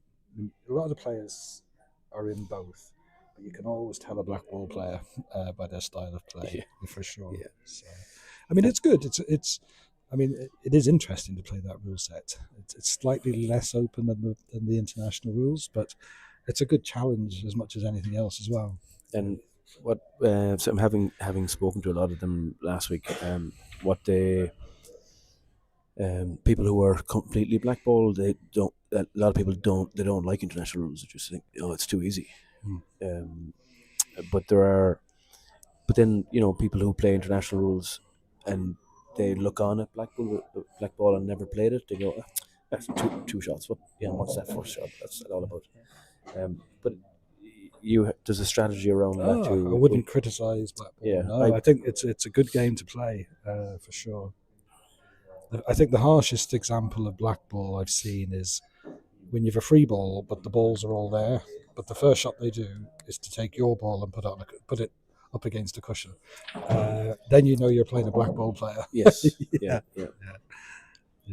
So we'll explain that because that may not be obvious. So when you pot from a break, or you get a foul, your next shot is called a positional shot, and a good shot to play is to put the other person's ball safe. But you just said that. But if it's an open table, the first ball you pot you're not on a set. Correct. It doesn't actually count. Correct. Yeah. So you still have to pot again. So I've actually not. So if you're planning to go on reds, there's no advantage potting a red, but there is a tactical advantage putting a yellow safe. Yes. Yeah. And that's the point. Yeah. Indeed. Yeah. But you'd put the yellow safe, and then you'd pot a red. And you can actually you can also, and this is a bit weird. It's weird for players who are international rules. You can hit a yellow and pot a red. The rules actually state you don't actually have to nominate. That's right. You can plant opposite colours. Okay, so I'm going to ask you a testing question. If you potted both a yellow and a red on an open table, what's the ruling? You remember I said that we have to remind ourselves of the rules every month when we play county. So I've been immersed in blackball rules all last week, so I know the answer to this one. I think you'd nominate is my guess, but I'm not confident on that answer. Okay. It's actually still an open table. Okay. There you go. I didn't know that. Yeah. Still an open table. So you have to be acutely aware of these rules. So nobody's going to tell you when you're playing a match. No one's going to tell you, and your teammates are not allowed to tell you either. No. And if there's any of that kind of coaching going on, the other teammate can take the frame off you actually. Now I actually, thankfully, never saw it happen. But if you're playing somebody and that player makes a foul, you're not allowed to lift up the ball for yourself. No. You are entitled for the ball to be put behind the walk line. But if you pick it up, it's a loss of frame. It's not a foul. It's a loss of frame. That's right. Yeah. And thankfully, I never saw that happen because, apart from me, you don't expect there to be any newbies. Not at that level. I tell you, man, I was a fast learner when it came to it. Well, whilst we've been talking, I see that David has got another frame on the board and is now 3-1. So that's a good advantage. He's gone off for the break there. They've broken relatively nicely as well. This is a different pattern here now, right? Yeah, absolutely. So the big question Yellows then, yellows look better for me at the minute there. There's not. So there's different theories around this, but why would yellows have been nicer to you? I can see a route. I know there's one bad yellow, but you can see an obvious breakout for it. Yeah. Which is that yellow That's by just the black.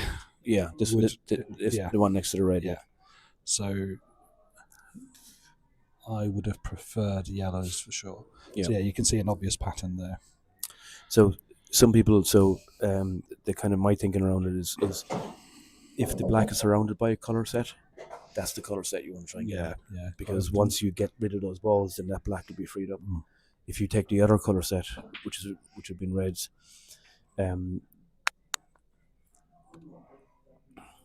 Would have work to do. Ooh. That was an unexpected miss, really. It was.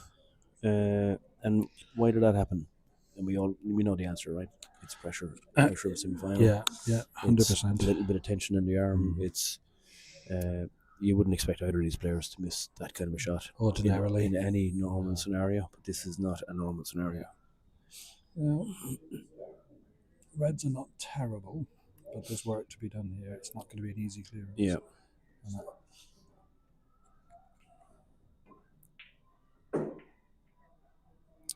Well, there's no harm in that. So he's got 3 problem balls, really. He's got the one on the left-hand rail near where his hand is at the minute. So I think Cahill can certainly open these out with this pot. Yeah.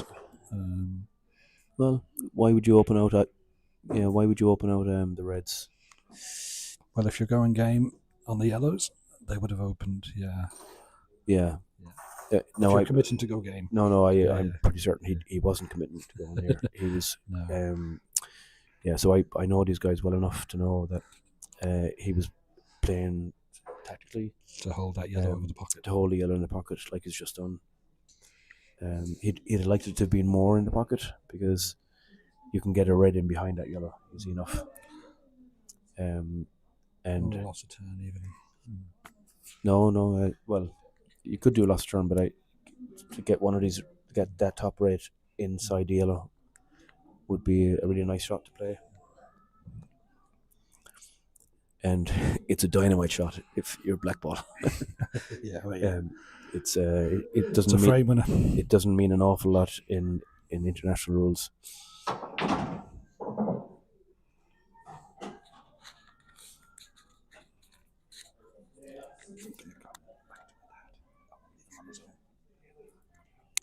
Right, I'm going to leave you to it.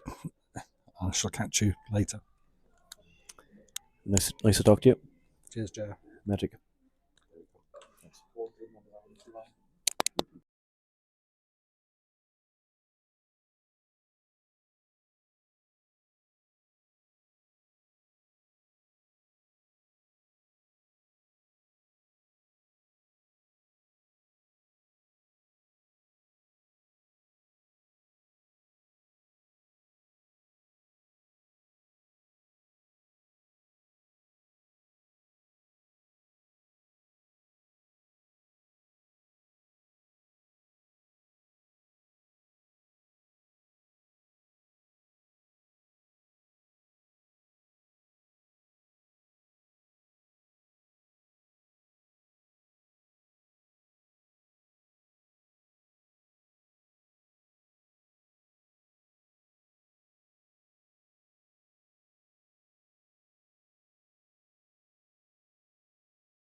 This turned into a bit of a weird frame actually. So I didn't expect David to miss that red, but miss he did. And earlier in the game, Carl missed a yellow. It's just a bit tricky.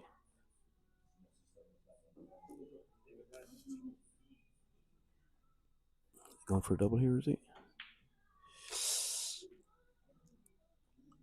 That's a tidy shot, yeah. So he's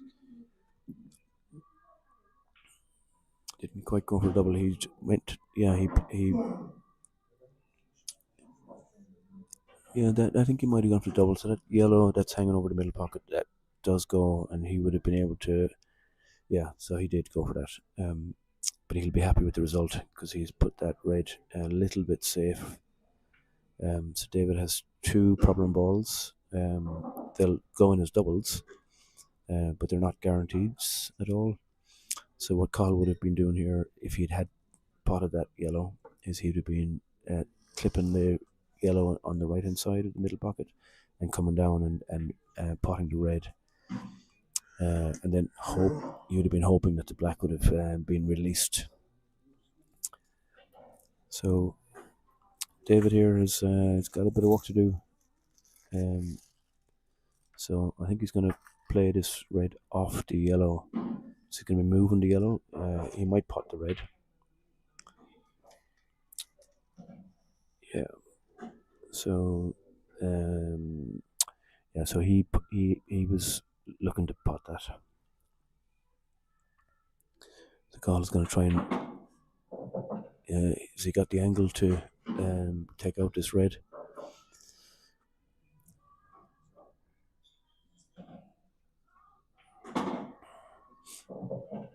And does that black go inside the red? Ooh. Does that black go inside the red? We'll know in a second. I think the answer is no.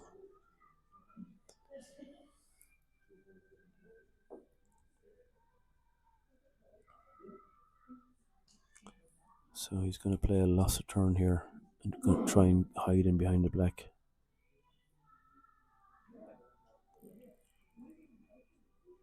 Okay, no, not lost turn. Okay, that's fine. So David has a chance. So David is 3-1 up. So is he going to push himself out here? Push himself as in go for a finish? Or is he going to show good patience?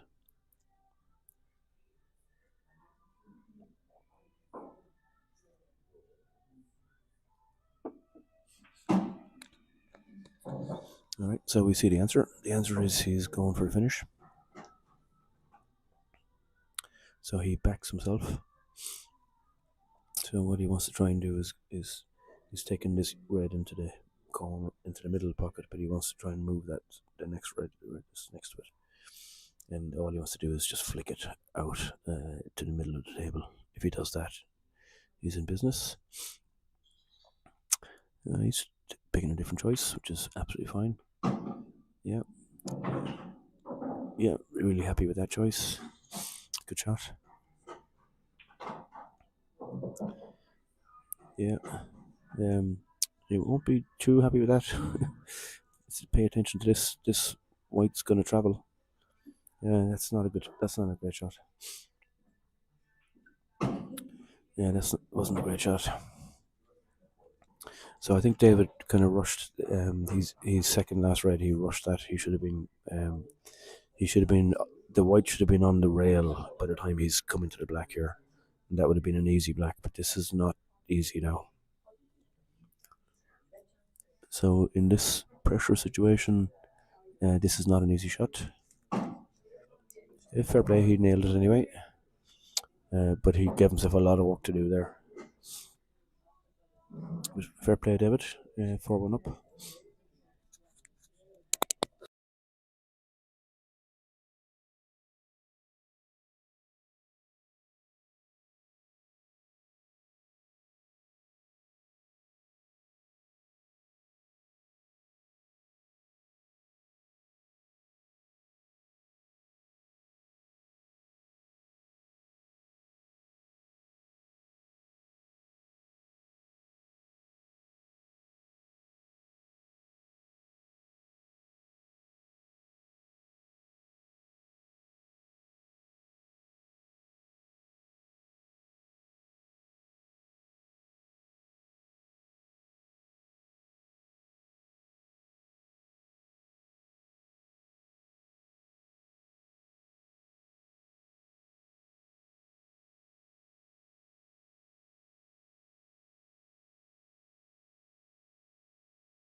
See Aidan Kilban here next to me. He was winching when we got a bit of sunshine in the door. So we're like vampires here, indoors, hiding in the dark, with blacked out curtains, and it's important that the sun doesn't kind of beat in on top of you when you're playing. So there's actually a fair bit of work involved, Aidan, to do all that preparation, kind of the stuff that happens behind the scenes. It can be taken for granted by people that just turn up and play. So even moving the tables, getting the venue prepared, that's work that somebody has to do and somebody has to organise. So we give a shout out to Jack Kilban, in particular, Aidan's young lad, who's seen as a main organizer now for events, and so remind ourselves he's super delighted with having two separate sessions, one on Friday night and one on Saturday morning, and that's allowed everything to run very smoothly, calmly, and the whole lot. And we're at semi-final stages here, and it's only 6:30 roughly. So the finals will be on at a very respectable 7:00. Gives everyone a chance to watch them.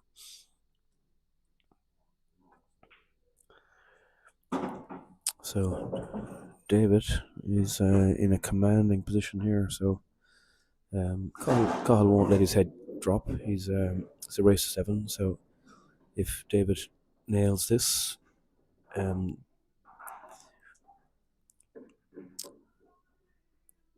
Cahill still has a good chance. He needs to.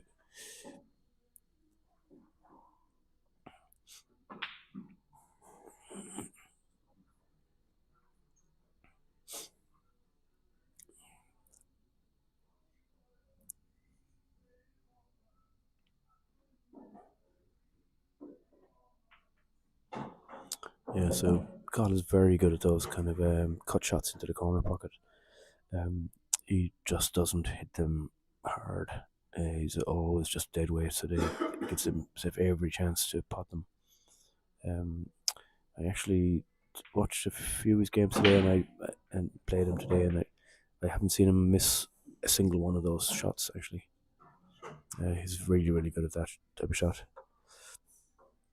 So have a good look, Cahill, right at the top of the rail before you play this. Where do you want to be? He's got that red will go inside the yellow easily, and it can go in off the yellow as well. So that makes it a kind of a bigger pocket. So I fancy Cahill to get this actually. Okay. I now don't fancy Cahill to get this because he's hampered himself completely queuing wise. And now he's backed himself into a corner. He has to go for it. Oh man, he's okay. So potting that was not enough because look where he's left the white ball. He's getting himself a real tester of a shot. He's got to really compose himself here now because, in fairness, he had given himself a chance. So how's his nerves? Be a lovely black to get.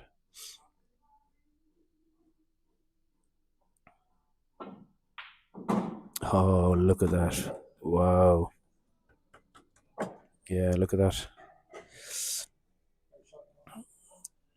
So that was nailed, and that black will make the highlights reel, no problem. And it's, you look at the emotions of the both players. So Cahill he didn't flinch when he potted that. He didn't kind of go jump up and down and go, what a black. He knows he's in the game here. He has to keep himself calm. And these are two very calm players. They're nice to watch actually because they, you can kind of see their mind ticking. They give shots due attention. So I'd say David previously he kind of potted ball into the middle pocket, needed to bounce out a lot more, so he just hit it a bit too quickly. But they're kind of fast players, generally speaking. If they see the pattern, that they're happy to go for it.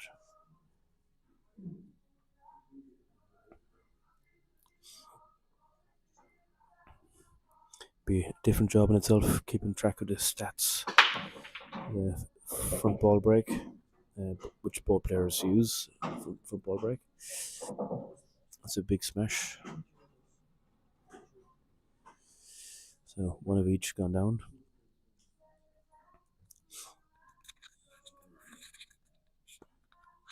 So of course he's not on any colour yet. So even though he potted, it didn't matter how many you pot. You can pot 6 yellows. You're not on anything until you pot from the next shot. So potting a ball off the break just means that you're still at the table, but you have to pot a ball legally. In international rules, if there's any ambiguity, you have to nominate. And if the first ball you hit, you can only be on that set of colours. I say that because that's different to black ball. Black ball, you can hit a yellow into a red and pot the red, and you don't actually have to nominate that. It's the first ball that you pot, gives you the colour, the set colour that you're on.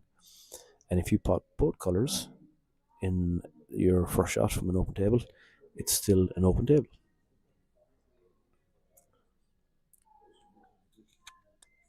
It doesn't happen very often, so that may not be something that people know in black ball.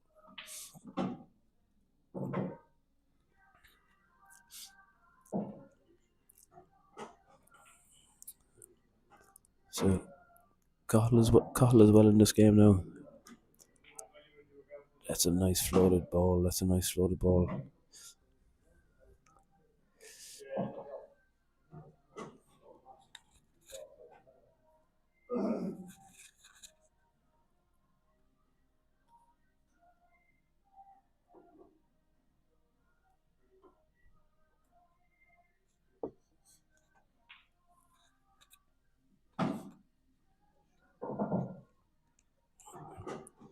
What a tidy shot.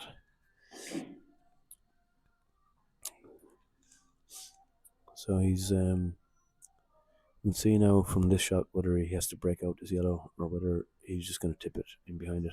So we can tell that this will pass the red. So he'll just be tipping this in, and then he'll be tipping the black in.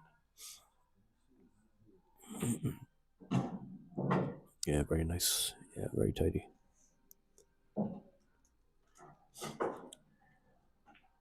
Very tidy, David. Very tidy. Well done.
So you can see in the table in the background, the far table, is Stuart Latimer and Kieran McGinty, who were playing in the quarterfinal of the Shield.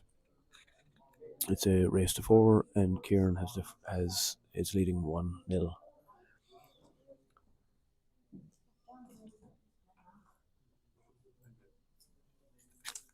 So on this table, we have David Ryder. It's a race to 7. So if he, what does he see here, pattern wise? So he's choosing reds. He's a little bit of congestion on the right hand side, but they're all potable actually. The one on the right hand rail, you need to be right behind that. That's not much of a gap, so that would be tricky. So he might try and break that one out. So he could do that now. If he doesn't now, he'd be pushing the yellow into the reds. So if he takes this on, kind of saying, "How's your luck?" a little bit.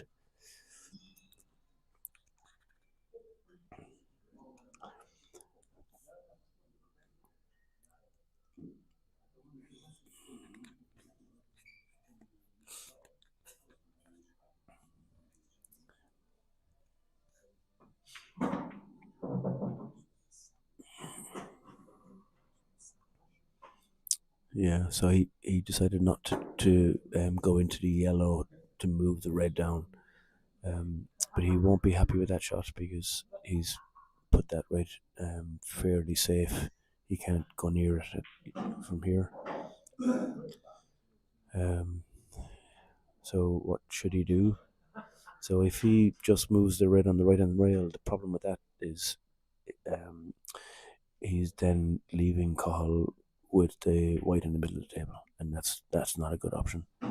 So he's got to really look at where am I going to put the white ball that's not going to give Cahill an easy finish, because Cahill does have a finish here actually.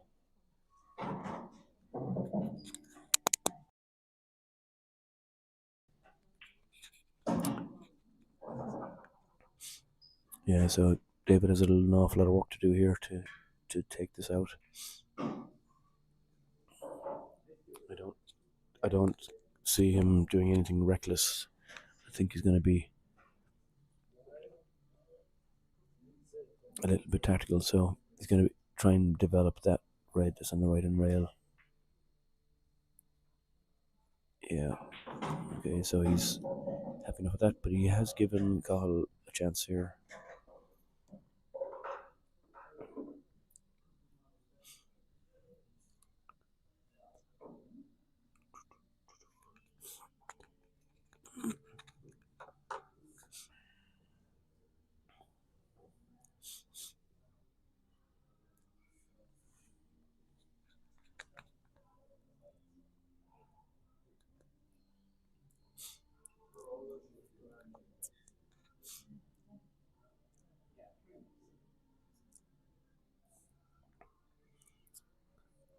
So this is a problem ball for Cahill, where because it was in up against the corner where the two reds were, so that's why he was moving that yellow. But obviously he didn't want that white to go enough. So that's changed the picture here quite substantially.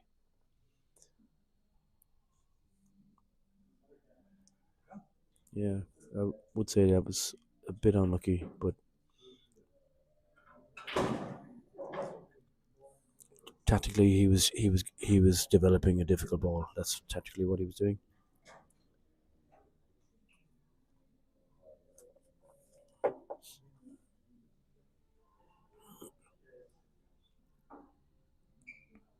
But unfortunately, it means that if David finishes here, he's then on the hill.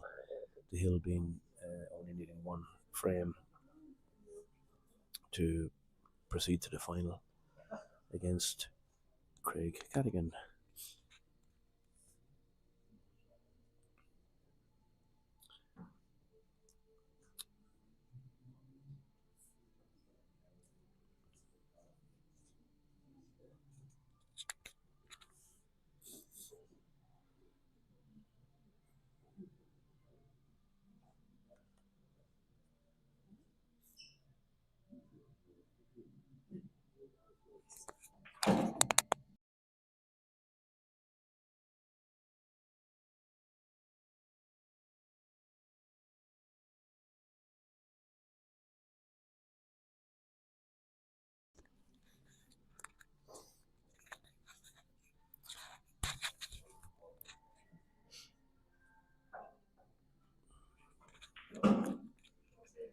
Oh.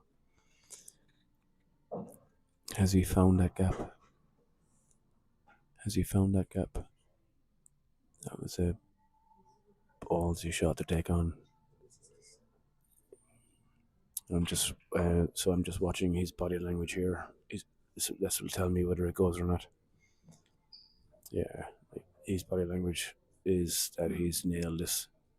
Yeah, he's really happy.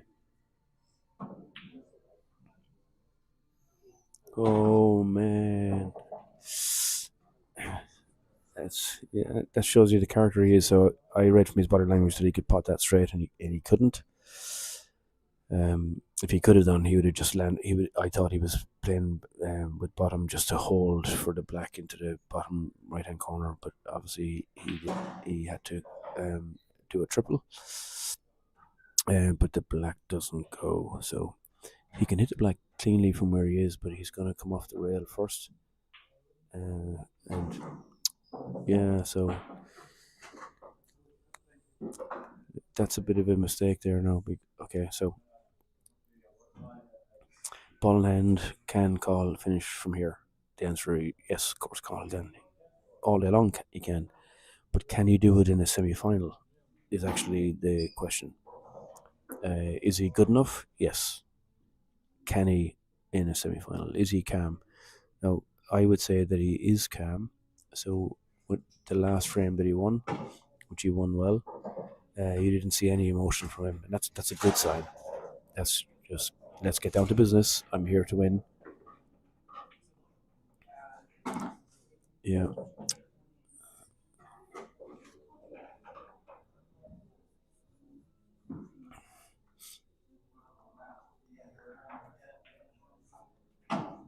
So where he can, he's tip, tip, tip.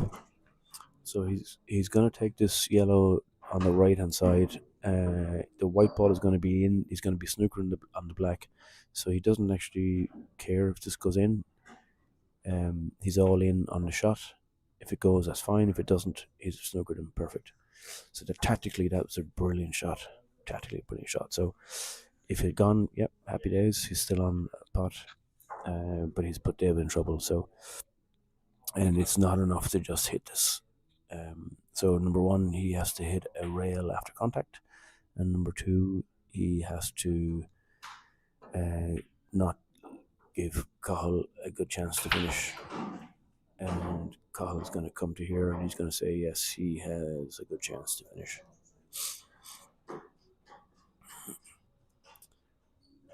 So he's got a couple of choices. He's got two choices, so he's going to take the one on the right. So he's all in on this shot.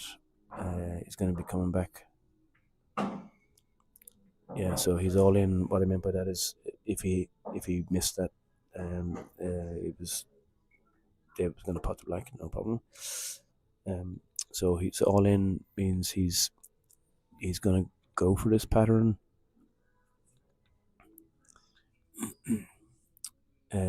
He's going to screw the ball back though. So tactically, he's going to screw the ball back to not give a shot on the black.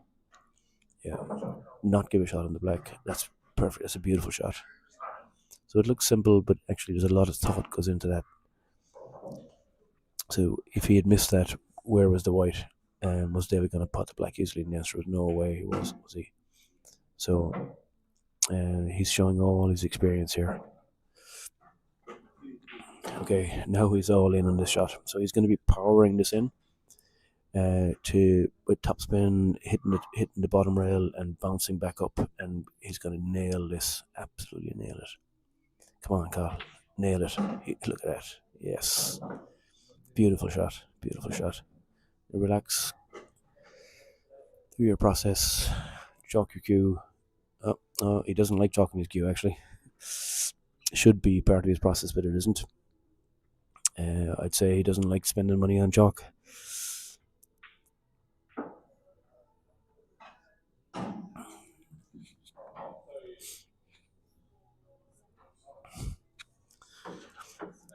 So the psychologists tell you that when you're in that scenario and you're in a semi-final and you have a difficult shot, how do you handle it? And you have to have a process that you follow, and chalking the cue is part of that process. And he doesn't chalk his cue often.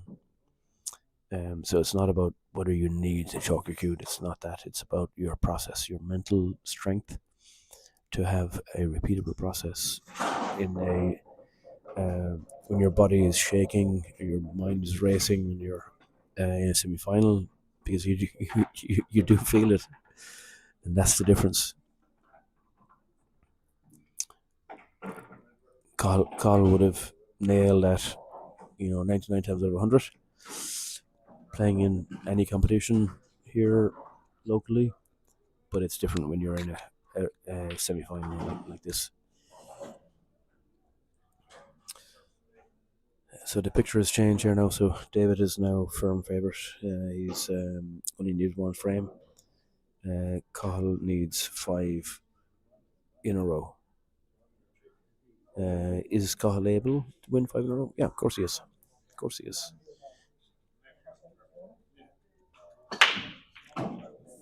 So it does give David, absolutely incredible chance.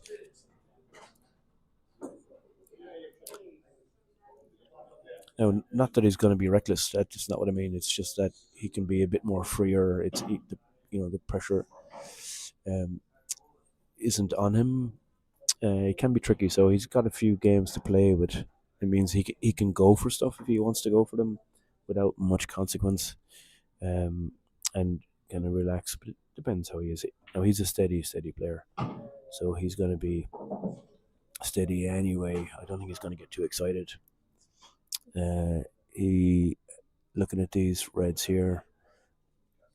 This shot will tell me a lot. Yeah, he's going to play a plant here. So that red that's at the bottom of the table here near the black, that goes in past the 2 yellows. So he's got a chance here to finish the match actually. So he's going to go for this. No doubt he's going to go for it. So that shot was on, and you can see just the confidence. So nothing dramatic, but he had the confidence to go for it, and he has nailed that. So I would bank him to finish this, and that was a beautiful, beautiful double.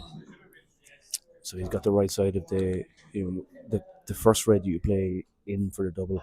You can fall wrong on that ball, but he's nailed this one. It's an absolutely beautiful shot. So he's going to be floating down.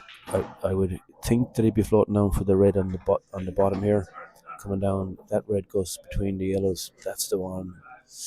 Oh, he was nearly absolutely perfect. He's got 3 rolls of the ball too far. So he's got a bit of work. So it was a beautiful shot. It looked like the pace was perfect, but it wasn't perfect. It's very small margins. So he nailed the pot. So he's got to worry about this. He's going to be digging down on this, I would say, because he's got to make sure the white ball doesn't go into the corner pocket. He wants to come up. Yeah. So he needed a bit more bottom on that.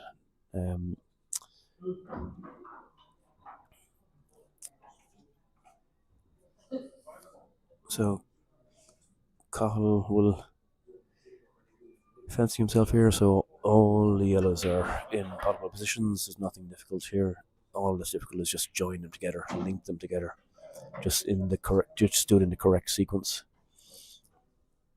So the one that's slightly just only positionally tricky is the one that's above the center line. So that one you want to finish high on that one.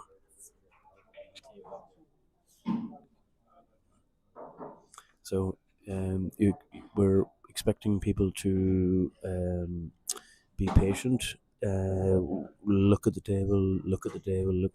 Make sure you pick the right choice. So he's now leaving that yellow that's at the top of the table So he's doing this too quickly now. He should have stepped back off that table, off that shot. So hopefully that won't go against him. So if he takes the yellow that's higher up against the middle pocket, so he's going to be cutting back and coming up off the 2 rails,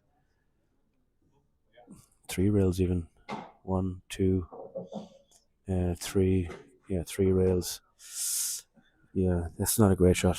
Actually, that's not a great shot. He's not happy with that. A big deep sigh in himself. That wasn't a great shot. So he kind of left that shot to his second last shot, kind of all in on it. But this is what a nice shot. How's your luck?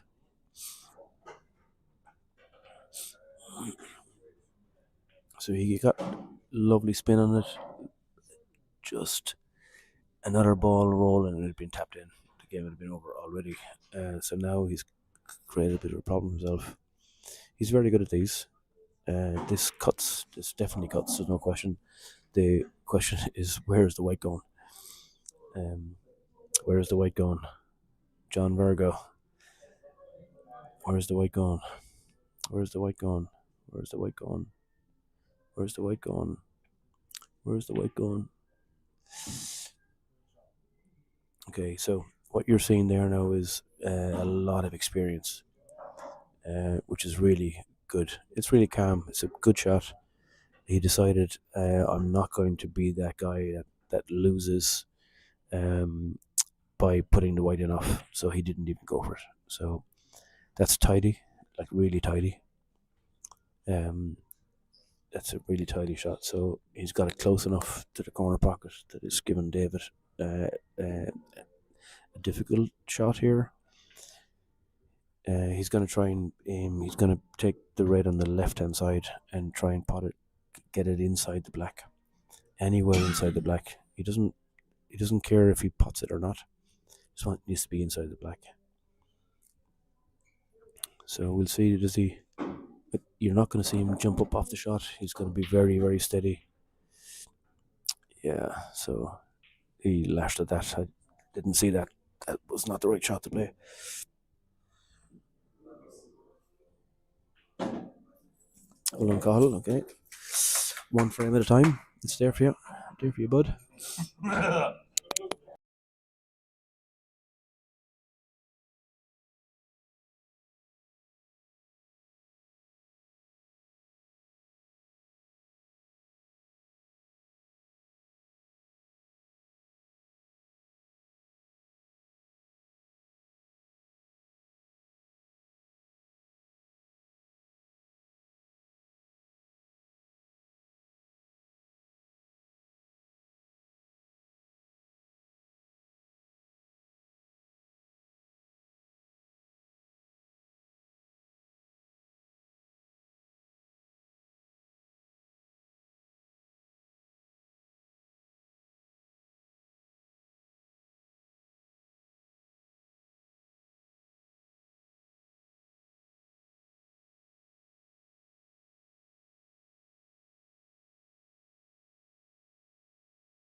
So Craig is back.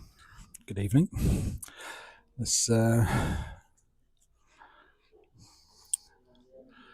is challenging for Cahill now.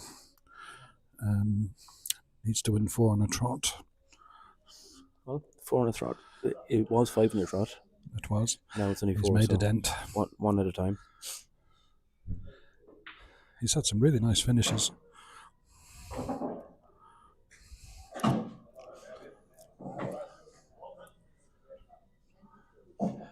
It's definitely not the easiest finish in the world here. So that's the first cut into a middle pocket I've seen him miss Yeah. all day, actually. Yeah. He's really good at those. To be fair, though, David is potting very well as well, isn't he? He's been taking out quite a few good finishes. Yeah, they're both very capable players. He's definitely got his eye in. So take a good shot now. Does that yellow go to the top left? Top left? No, definitely He's not. going to have to go top right. If he goes top right, he's going to be breaking out that black as well. Yeah. Which would be... It probably already goes, though, doesn't it? I think The black already goes, so it'd be a right bit reckless taking that Yeah. on, I would say. You'd be really shifting that black. There's no obvious safeties, however. Yeah. So if he plays it just to float it in, Yeah, it's at gonna be least very not delicate. at least not hammered it. He's gone into the middle. Okay. Still tough here for Cahill, though. That Those was 2 reds up the top. So I know David didn't get that, but that was a brilliant shot selection. Yeah. Because Yeah. he opened up the black tiny, Yes. a little bit, but he held position on the yellow, so that was actually a fantastic shot. And he's Yeah. not left too much here He's now not left because too it's much. So now he's gone for the plant here, which if he gets it, will put him in a good position. he's kind of all in on this now, isn't Yeah, he? yeah, He's yeah, kind of yeah. all in. Back to the wall stuff. Yeah, That's yeah, nice, very yeah, nice. Yeah. Has it been kind? It has. Now he would have got a bonus point if that red had clipped the It yellow would, and it would. moved the yellow away from that pocket, but. So these are all there. The hardest part is probably just coming down for that red on the bottom rail. But It's just linking them up. So the pots are not difficult. It's linking them up. does he have to plant these 2 then? I didn't realise he's having to plant. No, I think there's enough space. Nice. I'm hoping there's enough space. Okay, nicely played. Yeah, okay, that answers that question. There wasn't enough space. So, I've said it to him many times, but he doesn't chalk to cue. Oh, right. I hadn't Never. noticed. What, never? Okay. Almost never. So I take it from that then he's not a mad one. He's not So- mad for spin or backspin or... no. So they say it's part of your process. You should be chalking to cue every single time. It's not that you need chalk every single time. No, It it's should be just- part of your process Yeah. of just setting your routine and your How's he landing here now? He's got work to do now. To go up and he's- down. he's got the angle though to come up. Mm. To come up, he's got to make sure he hits it thick enough that he comes to the right hand side of that red. Everything for long, nothing for short on this one, I think. Just come down, come down, come down. Yeah, yeah, Okay. yeah. Yeah. You'd take it. You take it all day long.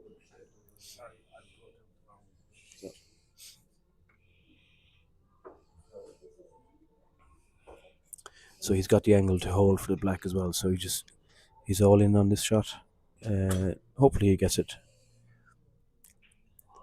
I'm Yeah, nice. officially neutral in this game. That's a pressure shot. Yeah, that was a pressure shot. I'm delighted for Carl that he got that.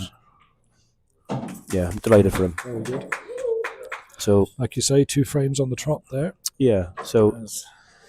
it looks daunting when you need to win 5 in a row. Yeah, But the way you process it is you have to do it 1 frame at a time. yeah, And yeah. so what I was very impressed with earlier with Carl is when he won the second frame, he didn't show any emotion at all. He just went I'm no emotion, no big smile, no nothing. Just On to it's the just next one. it's just a frame. It was a good out from him, and now he's won 2 in a row. He's nice and calm. Yeah. But that's both players are nice and calm. They're nice players to watch. I think that's from earlier.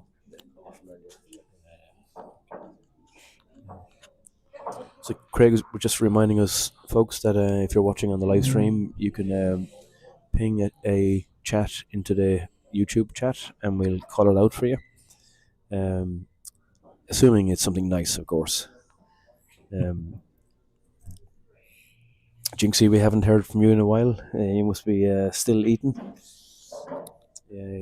Jinxie is a big supporter of Achill Pool. He comes here in all the events and watches all of the events we play. So Okay.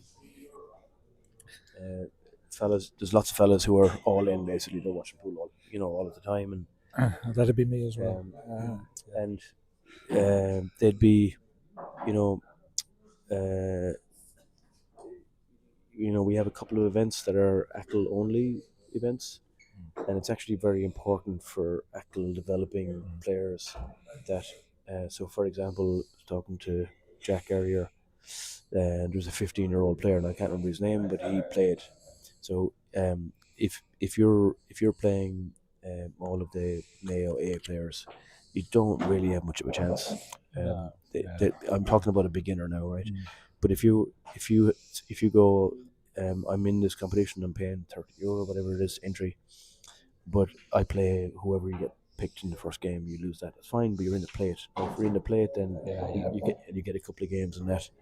You're going to get 2 or 3 matches guaranteed. 2 or 3 matches, yeah. So it's a double elimination. So the format is really amazing, and it's important that we're developing all players, not just the top players.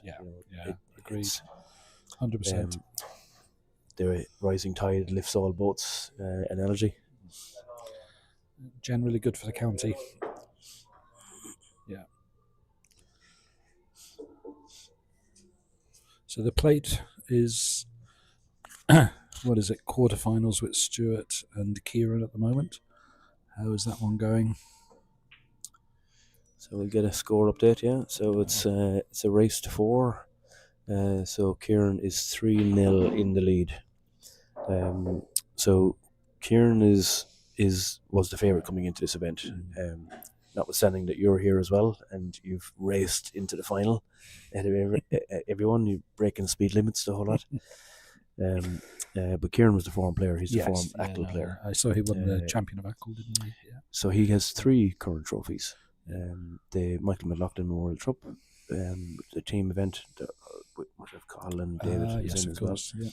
He won the champion of Achill, and then he's won the outright Division 1's singles event. Okay. Just goes to show how tough that bottom half of that bottom quarter of the draw was. Man, how tough is that? Yeah. And it was Brandon, wasn't it? It was Brandon that beat Kieran, 3-2, He's had such a good run, didn't he? And actually, Brandon ended up having a good run. Then he beat all the way. Diarmid as well. So Brandon went on to the quarterfinal, and he lost to Paul Gallagher. He beat Paul Gallagher. He did. Sorry, hang on a second. News alert! Not news alert. That's an amazing result. Yeah, that's an amazing result. Done fair play, well. Brandon. Yeah. Fair play. Yeah. So if you're Brandon McGinn, you go, oh my God, I beat Kieran McGinty, number 1. Then I beat Paul Gallagher in the quarterfinal.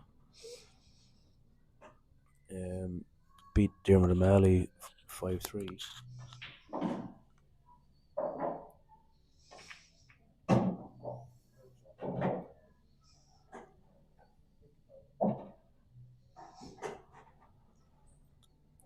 If you're Brandon, you're going to say, wow, happy with that week. So got a bit of a spanking from Craig, but to be fair to him, I think he had run out of steam. I think he'd been playing for a couple of hours and I'd had a gap and a break, Yeah, but you were driving a Ferrari, you bugger. Uh, Big shiny red Ferrari. You're flying it. Let's see if tiredness kicks in for me too, or Guinness, one of the two. Yeah.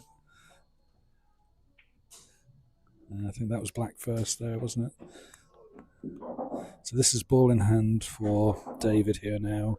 This is a gilt-edged opportunity to get over the line here, I think. It's probably just those three along the top that he needs to deal with, first and foremost.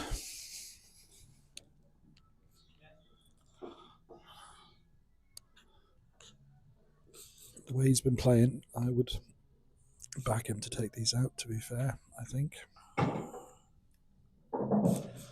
Yeah. So it's something that we would say that you should, when you're watching the match, you watch how the player walks around the table, watch him, chalking up, following his process, having a good look, have a look. Because although you might be following the pattern you had when you first started, the pattern might change slightly, and you might go, oh, actually, there's a better percentage shot here. Where's the white? Always look at where's the white, where you're leaving the white afterwards. Yeah. And when you play a plant like this, you've got to really understand where's the second ball that you're going to play. Where's that going to land? So I'd say he's okay, but I don't know that that's where he intended to be. Oh, that's definitely not where he intended. But I think he's got options here.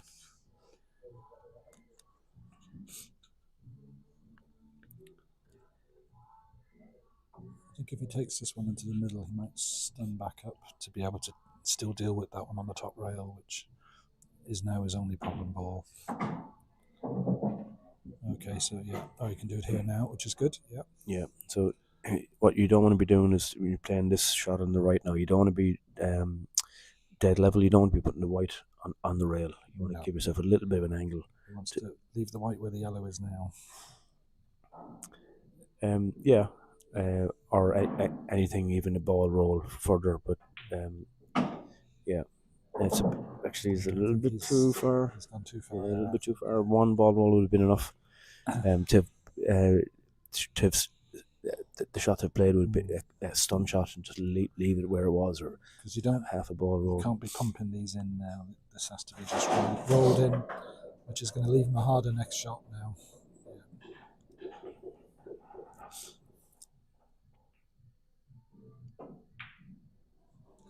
That's the danger. That's the danger. A bit harder. That's the danger. Yeah.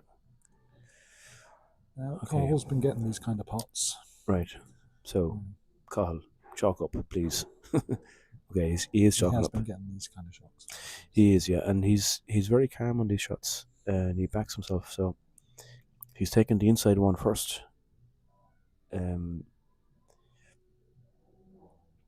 So if he gets this. Okay. So he's playing the percentages right. So he could have taken the rightmost red. He'd have been running towards the black, and that's probably why he didn't take it. I see David just rolling off that top yellow here now. I don't see him going for this. I think he's going to hide the white up the top. Yeah. Maybe just a... Yeah, so it's all about the white, right? So ideally the yellow would have been a bit more over the pocket, but he'd take that all day long. Yeah. I'm not even sure Carl can see the plant here, can he? I don't think he can see it. We'll have to get a roving reporter to stick their neck out and see, can you see?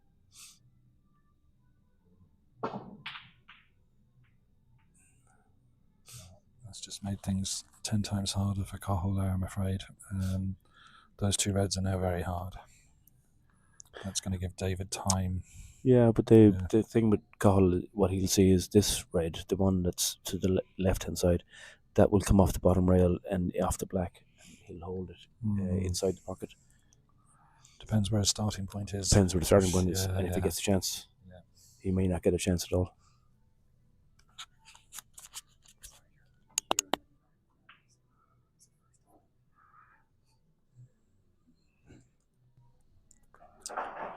So we've a score update on the Shield. So Kieran McGinty has beaten Stuart Latimer 4-0. So we now have Kieran and Martin in the semi-final. And the winner race to 4, race to 5, race to 4. Okay. Good shot by Cahill And there. Tony McGinn is waiting in the final of the Shield. Winner of Martin Pollock and Kieran. So well done, Kieran. So yeah, Kieran did manage to get a red in behind the black there, and snooker David at the same time. So that was a great shot. It's funny how the how it shifts in terms of who's favourite for a frame very quickly. Yeah, sure, and that's why I didn't think Cahill would panic that time. You thought his back was against the wall, but Cahill has so much experience in those scenarios that he would have seen an opportunity to get inside the black. That's what he would have seen.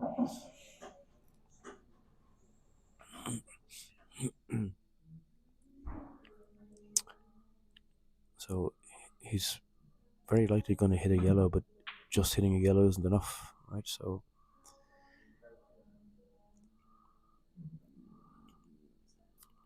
Cahill can drop it in, red to the middle. Well, drop it in with a little bit of yips in your snooker behind the black. It's delicate shot. Delicate shot. No, he's good at delicate shots. I give him that.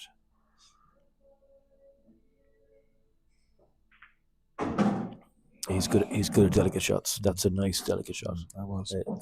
That would have been very easy to have followed a half a ball roll or a ball roll and your snooker behind the black. So I am very happy with that.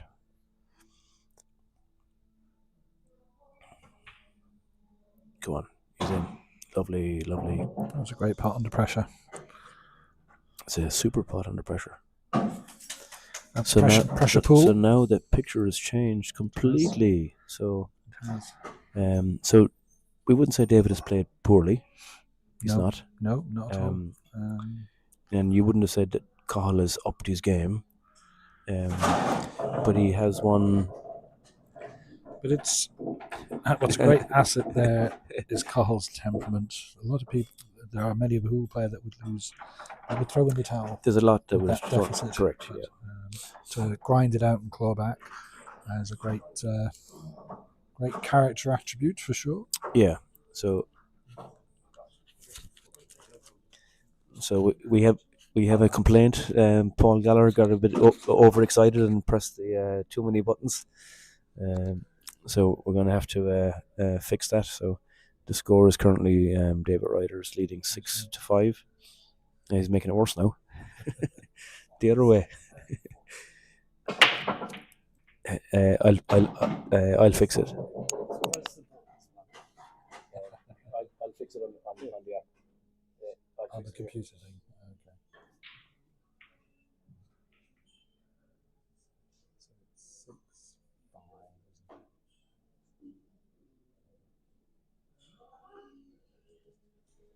Okay. So we've corrected the score here now. So we have the technology. We just do it here from the laptop.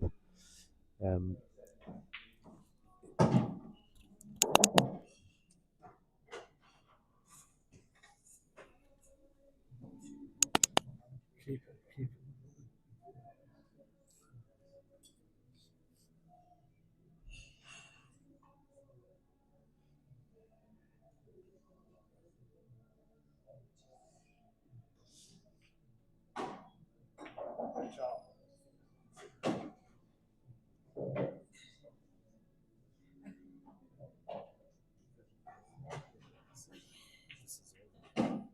Yeah. This will be a great clearance for Cahill now.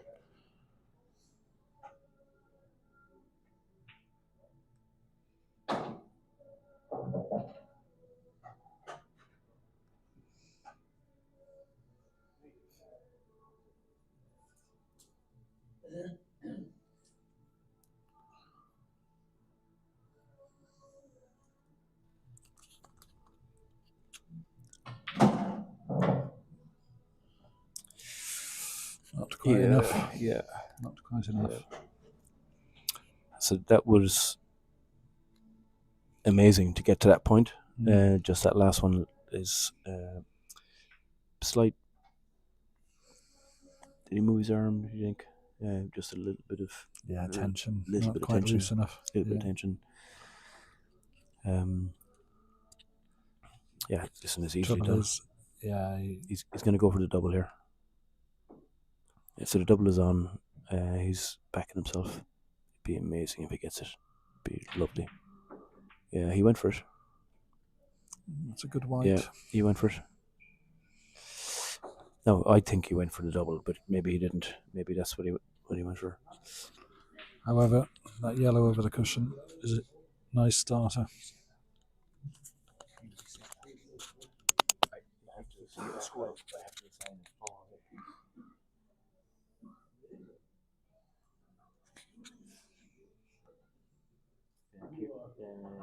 Kieran and Martin.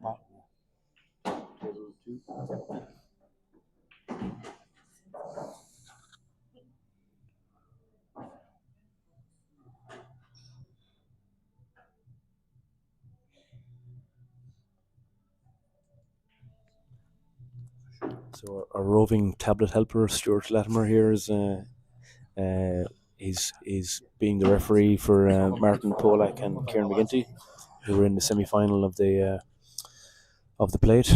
So we'd have to say that Kieran McGinty would be the firm favourite for the plate. Yes, very much so. Yeah, and we absolutely have a game on here. David Ryder 6, Cahill 5.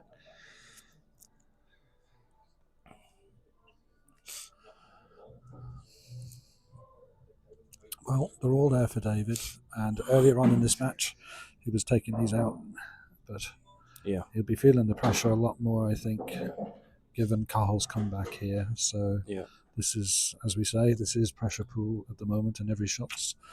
But I can't see him missing this though. I can't see him missing this. Nice. Yeah, they look nice. So the problem for Cahill is that these all link up completely. They do. He's the right side of everything here, so he doesn't have to do any work. He's just floating them in.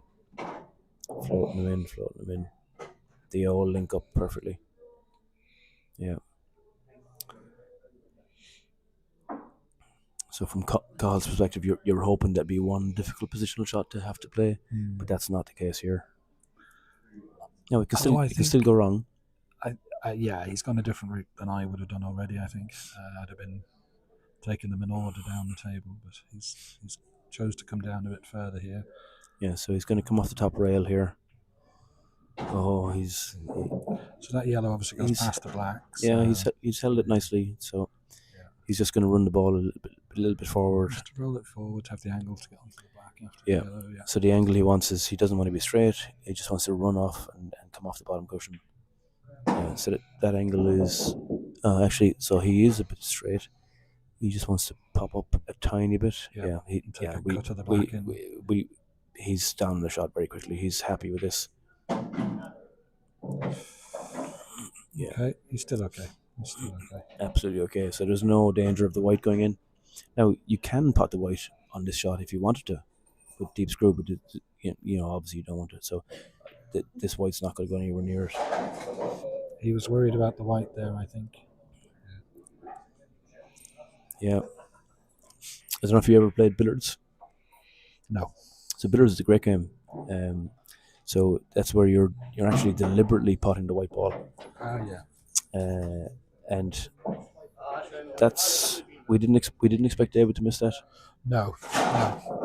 But that, like you say, it's pressure pool, isn't it? It's pressure pool, yeah. So there was that cut of a black. He shouldn't have left himself a cut. No, he did underhit. Yeah. He did underhit the previous shot, so he left himself more of a cut than he wanted. Yeah. And he did get worried about the enough. Yes, I think so. He did, yeah, and that's why he played it the way he played it.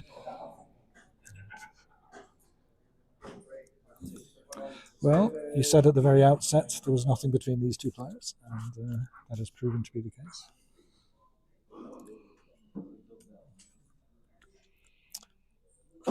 So We are on a final frame decider. So well done, Stuart Latimer, getting the score correct eventually. Available for weddings and bar mitzvahs.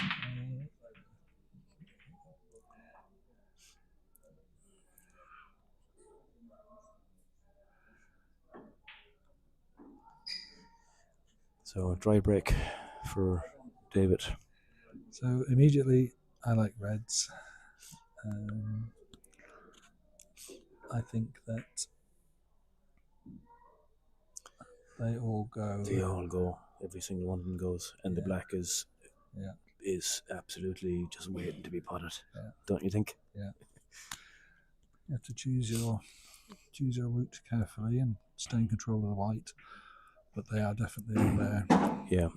So you want to be attacking the top 3 first, right? Yeah. And then coming down the table. 100%.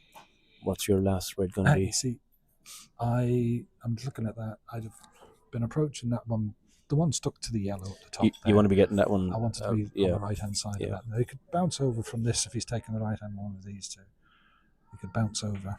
He's not hit that hard now. Obviously, I didn't realise it went the other way as well. So that's looks like it goes the other way. So he's good.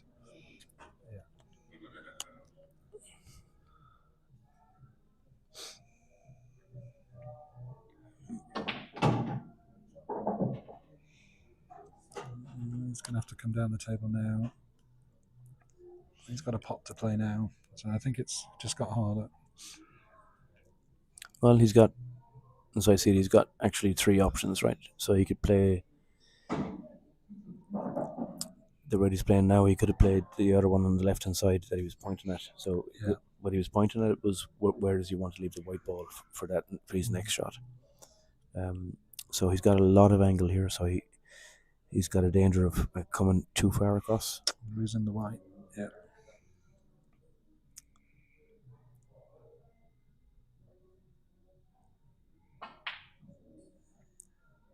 Yeah, that's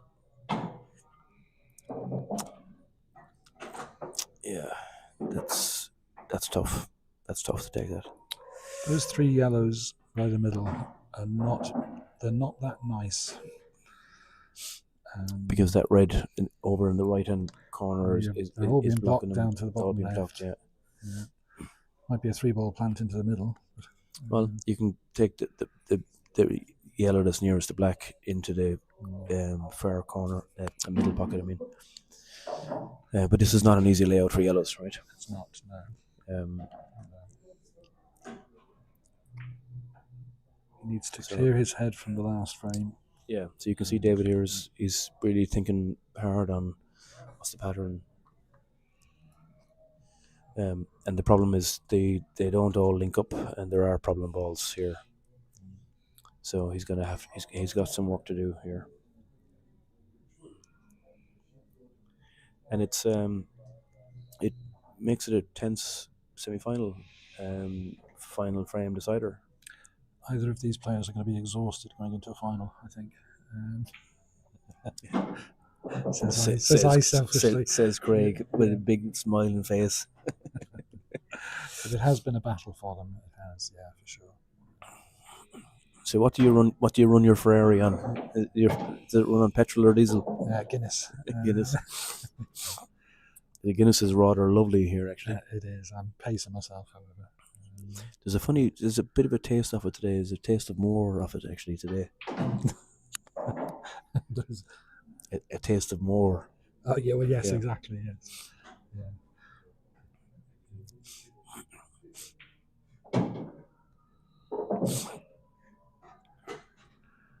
Well, they're starting to open out for him. They're opening out a bit, so yeah. It's quite a key shot now, coming down. It is. So he's got to actually. He probably needs to cheat the pocket on the right hand side and make this really thin, or commit to hitting on the left hand side and stun it off 2 cushions. Yeah. So stunning off 2 cushions would be the better shot to play. My preferred route, I think. Yeah. So if you're Mr. Spin King, as you are, stunning off 2 cushions is a beautiful shot to play, and it looks beautiful when it comes off. If you're not as confident in that, you try and Come clip straight, it in come and try and straight down. come straight back down. But that's positionally, it's a harder shot to play.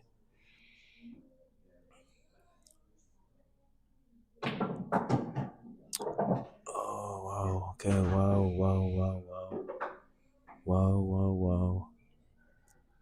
Oh my God! I can see a full pattern here. Yes. So you get rid of this red into the middle pocket. Yeah. That is right on it. And once that red goes, you can see all the other reds just they link up. Now it's a bit of a distance travel wise, but Yeah. so when he takes this, there's a yellow in the way. So he takes this red to here. He's on this one next. He just needs to make sure he's not snookered on here. If he is trying to float in for the bottom left. See, I like this route, which is drop this one in, still take the red into the middle. Yes. And then you're de-risking that hole, getting and stuck and behind. and this is the patience that we're showing here. That he's he took his first decision, then he's reevaluated, and now he's picked a different kind of a route. But I'm very happy with his choice that he's making, and I'm happy that he's thinking about it. He's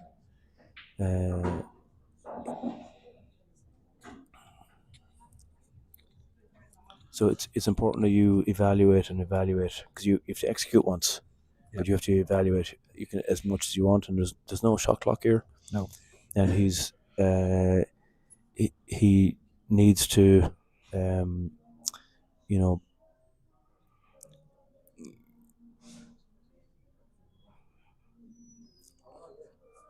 I think he just didn't. He doesn't like the orc queuing here, does he? Yeah.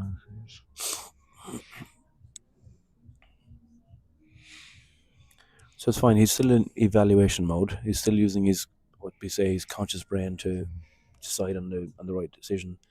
But once he makes the decision, he needs to then fully commit and let his subconscious brain just kind of float that ball in.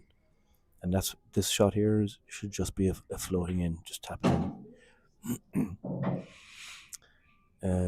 He's giving us a bit too much angle here. Yeah, it's too much angle. Yeah, I don't. Now he's going to come off the top cushion, I think. At least the white ball can't go in. Say that commentator's curse. I hope it isn't.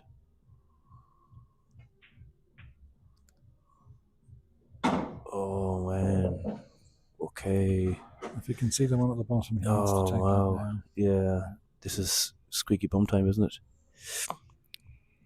So what's going to happen here is he's going to have a shot at the black.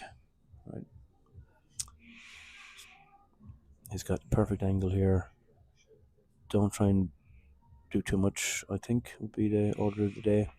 Give us a chance. No, he's... You can see by his body language he's completely not happy with that. Oh, we're getting value for €1 here. This is big value. You know, we're sitting here in the commentary. We're not saying this is easy. We're absolutely not. We're not joking on this. This is tough. This is tough. Because they're all there for David. Yeah. I don't see an obvious safety here at all. I'd be all in to play this red off that yellow into the middle pocket. Or loss of turn, top left, and bring the white down the bottom. Well, the white's relatively safe, but unfortunately he's left his red up on the top rail, which is not going to help him in the long run, I don't think.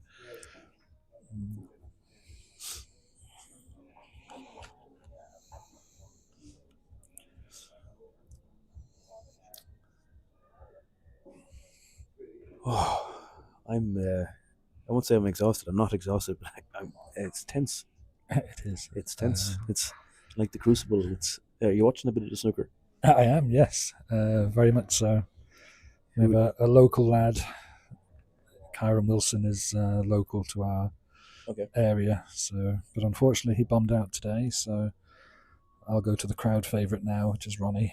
I enjoy the snooker. I think it's Have you been to the Crucible? not to the Crucible, no. I used to go to the Masters when it was at Wembley all the years back, but no, I've not been to the Crucible. I see it's set to stay there now for another few years, which is good news. Maybe I should take the opportunity to go now I know it's going to be there. I got my picture taken with Ding Junhui in a PTC event in the Bailey Allen Hall in the University of Limerick, University of Galway. Sorry.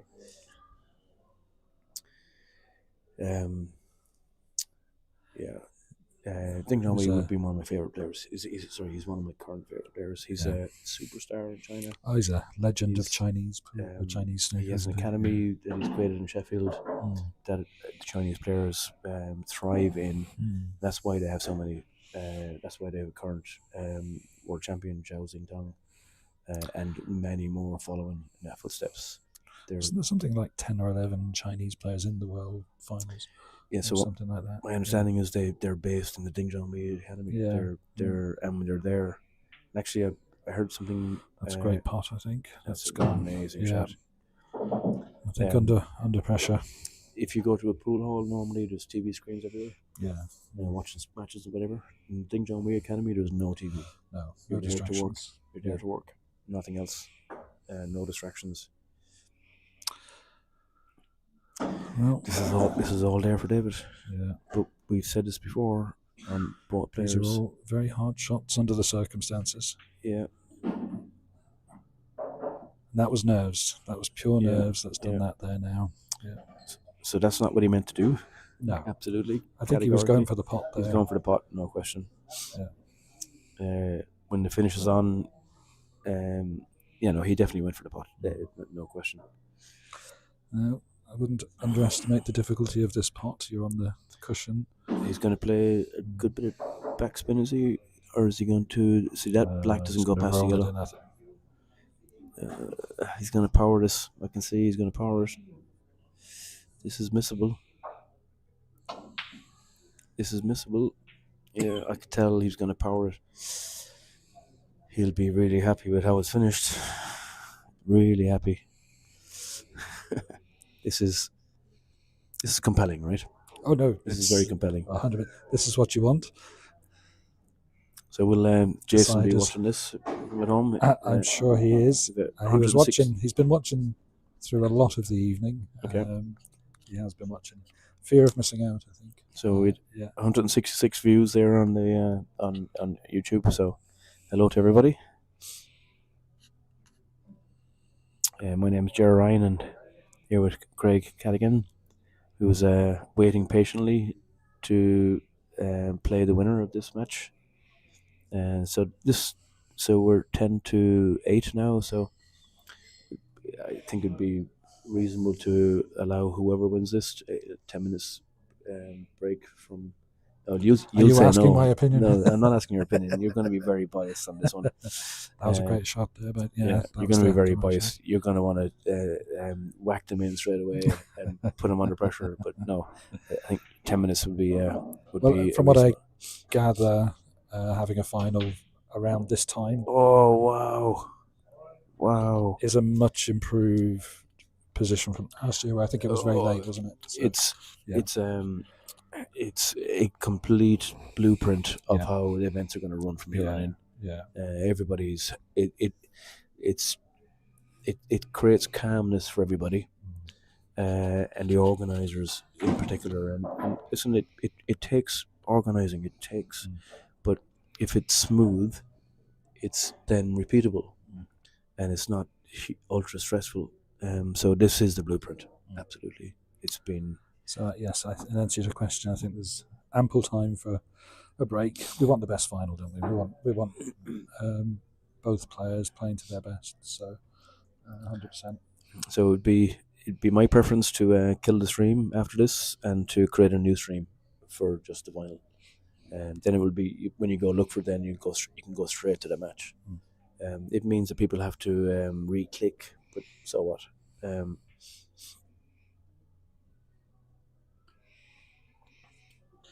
So I think that's hanging on the wrong side of the pocket for. Yeah, he could come off the top rail. I've seen him shot like that before today. So it's the thing is, he's up against it here because I think David's balls are in potable positions now. You're talking about David's balls again. Uh, Yeah, possible positions. Yes. You can't see the angle I can see. Yeah. Yeah, that was. Oh wow. Okay, so Cahill did look like he went for that. Yeah. He It's, obviously thought it did cut back, but Well, so David just needs to get that white ball over. That's the challenge. On any day, this is a relatively straightforward shot, right? A little bit of left hand side, not like that. Right? No. He needed to be bouncing off that rail left hand side. Yeah. Not the top cushion. It's easy for us to say that, right? No, I But would. it's easy for you in particular. Spin, King of Spin is my nickname for you. I might take that on board. But what I see him doing now here is rolling up against that yellow. Rolling up against yellow, and he's going to snooker him into black. Yeah, correct. And the yellow will be over the pocket. Yeah. And if he gets a ball in hand, game over. Yeah. Match over. So we've said it before, but it's currently advantage to David, but it can shift.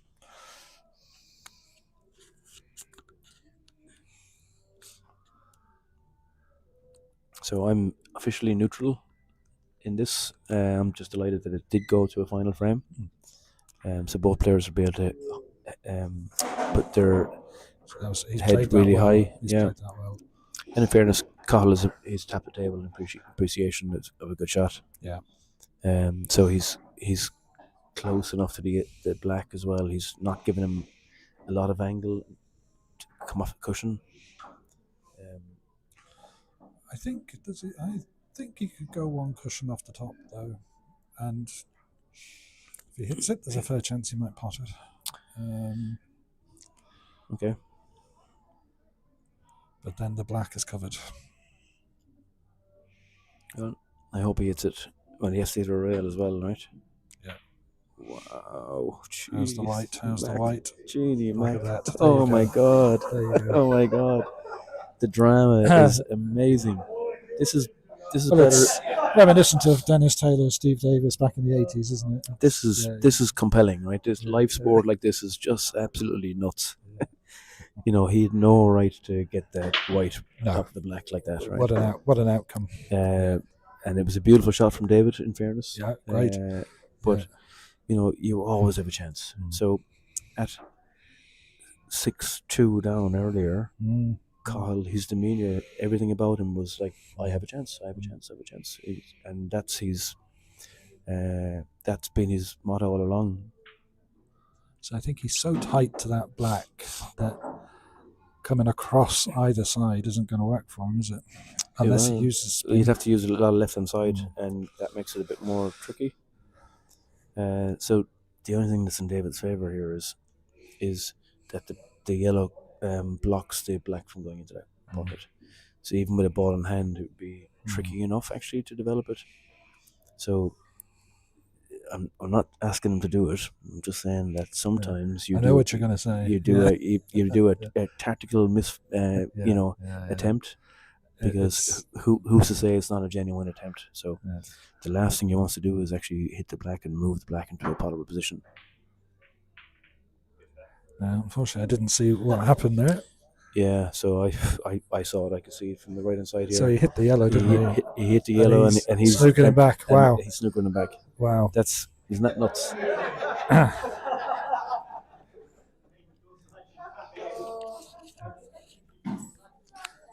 I'm not going to try and predict what happens next. Yeah, but you're just enjoying the ride, right? Absolutely. As in, you know, this is compelling. It's live sport. Anything can happen.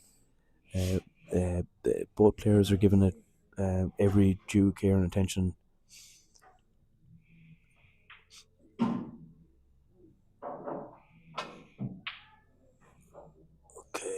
Okay. It's going to be his last shot, I'm afraid. I'd say that's hitting is not enough. Mind you. Yeah, we said it before. I know we did. Before. But listen, he's no choice here. He has to play the right shot. The right shot is just to float this off the bottom. And again, you're better off overhitting than underhitting. Yeah, he's got loads of margin of error here. Loads of margin of error here. Yeah, this is game over. That's it. Big shake of the hand. Great game. Great game. Yeah, big round of applause there. Now that was thrilling. That was very Good game. thrilling. Yeah. Right. So I'm you're going to get you're some gonna have to refreshments. powder your nose. I'm going to go powder my Yeah. nose. Brush your hair. You're going to be on the live stream table. Indeed. You don't. you- I'm not going to look any better than I do. You're going to have to lacquer that Ferrari of yours. Right. We shall see you on the other side. Well, best of luck. So I'm officially neutral Yes. in the next game too. Sure. Okay. Other than your Alice's teammate. Am I really neutral? Alice's teammate. I'm not. Okay, I'm going to say it. I'm not. That's fair. That's fair. Alice's teammate. Yeah, I'm not neutral. Okay. So just remind people, we're going to kill the stream and we're going to create a new one for just the final. It'll be on the same channel and everything. So I'll put that up on the on a text first. So just want to final thanks to Craig, who's been a super co-commentator. It's a pleasure to talk to you. It's not everyone you can pass a microphone to. You have to trust that someone's not going to be saying stuff that's not appropriate, shall we say? But it's a pleasure.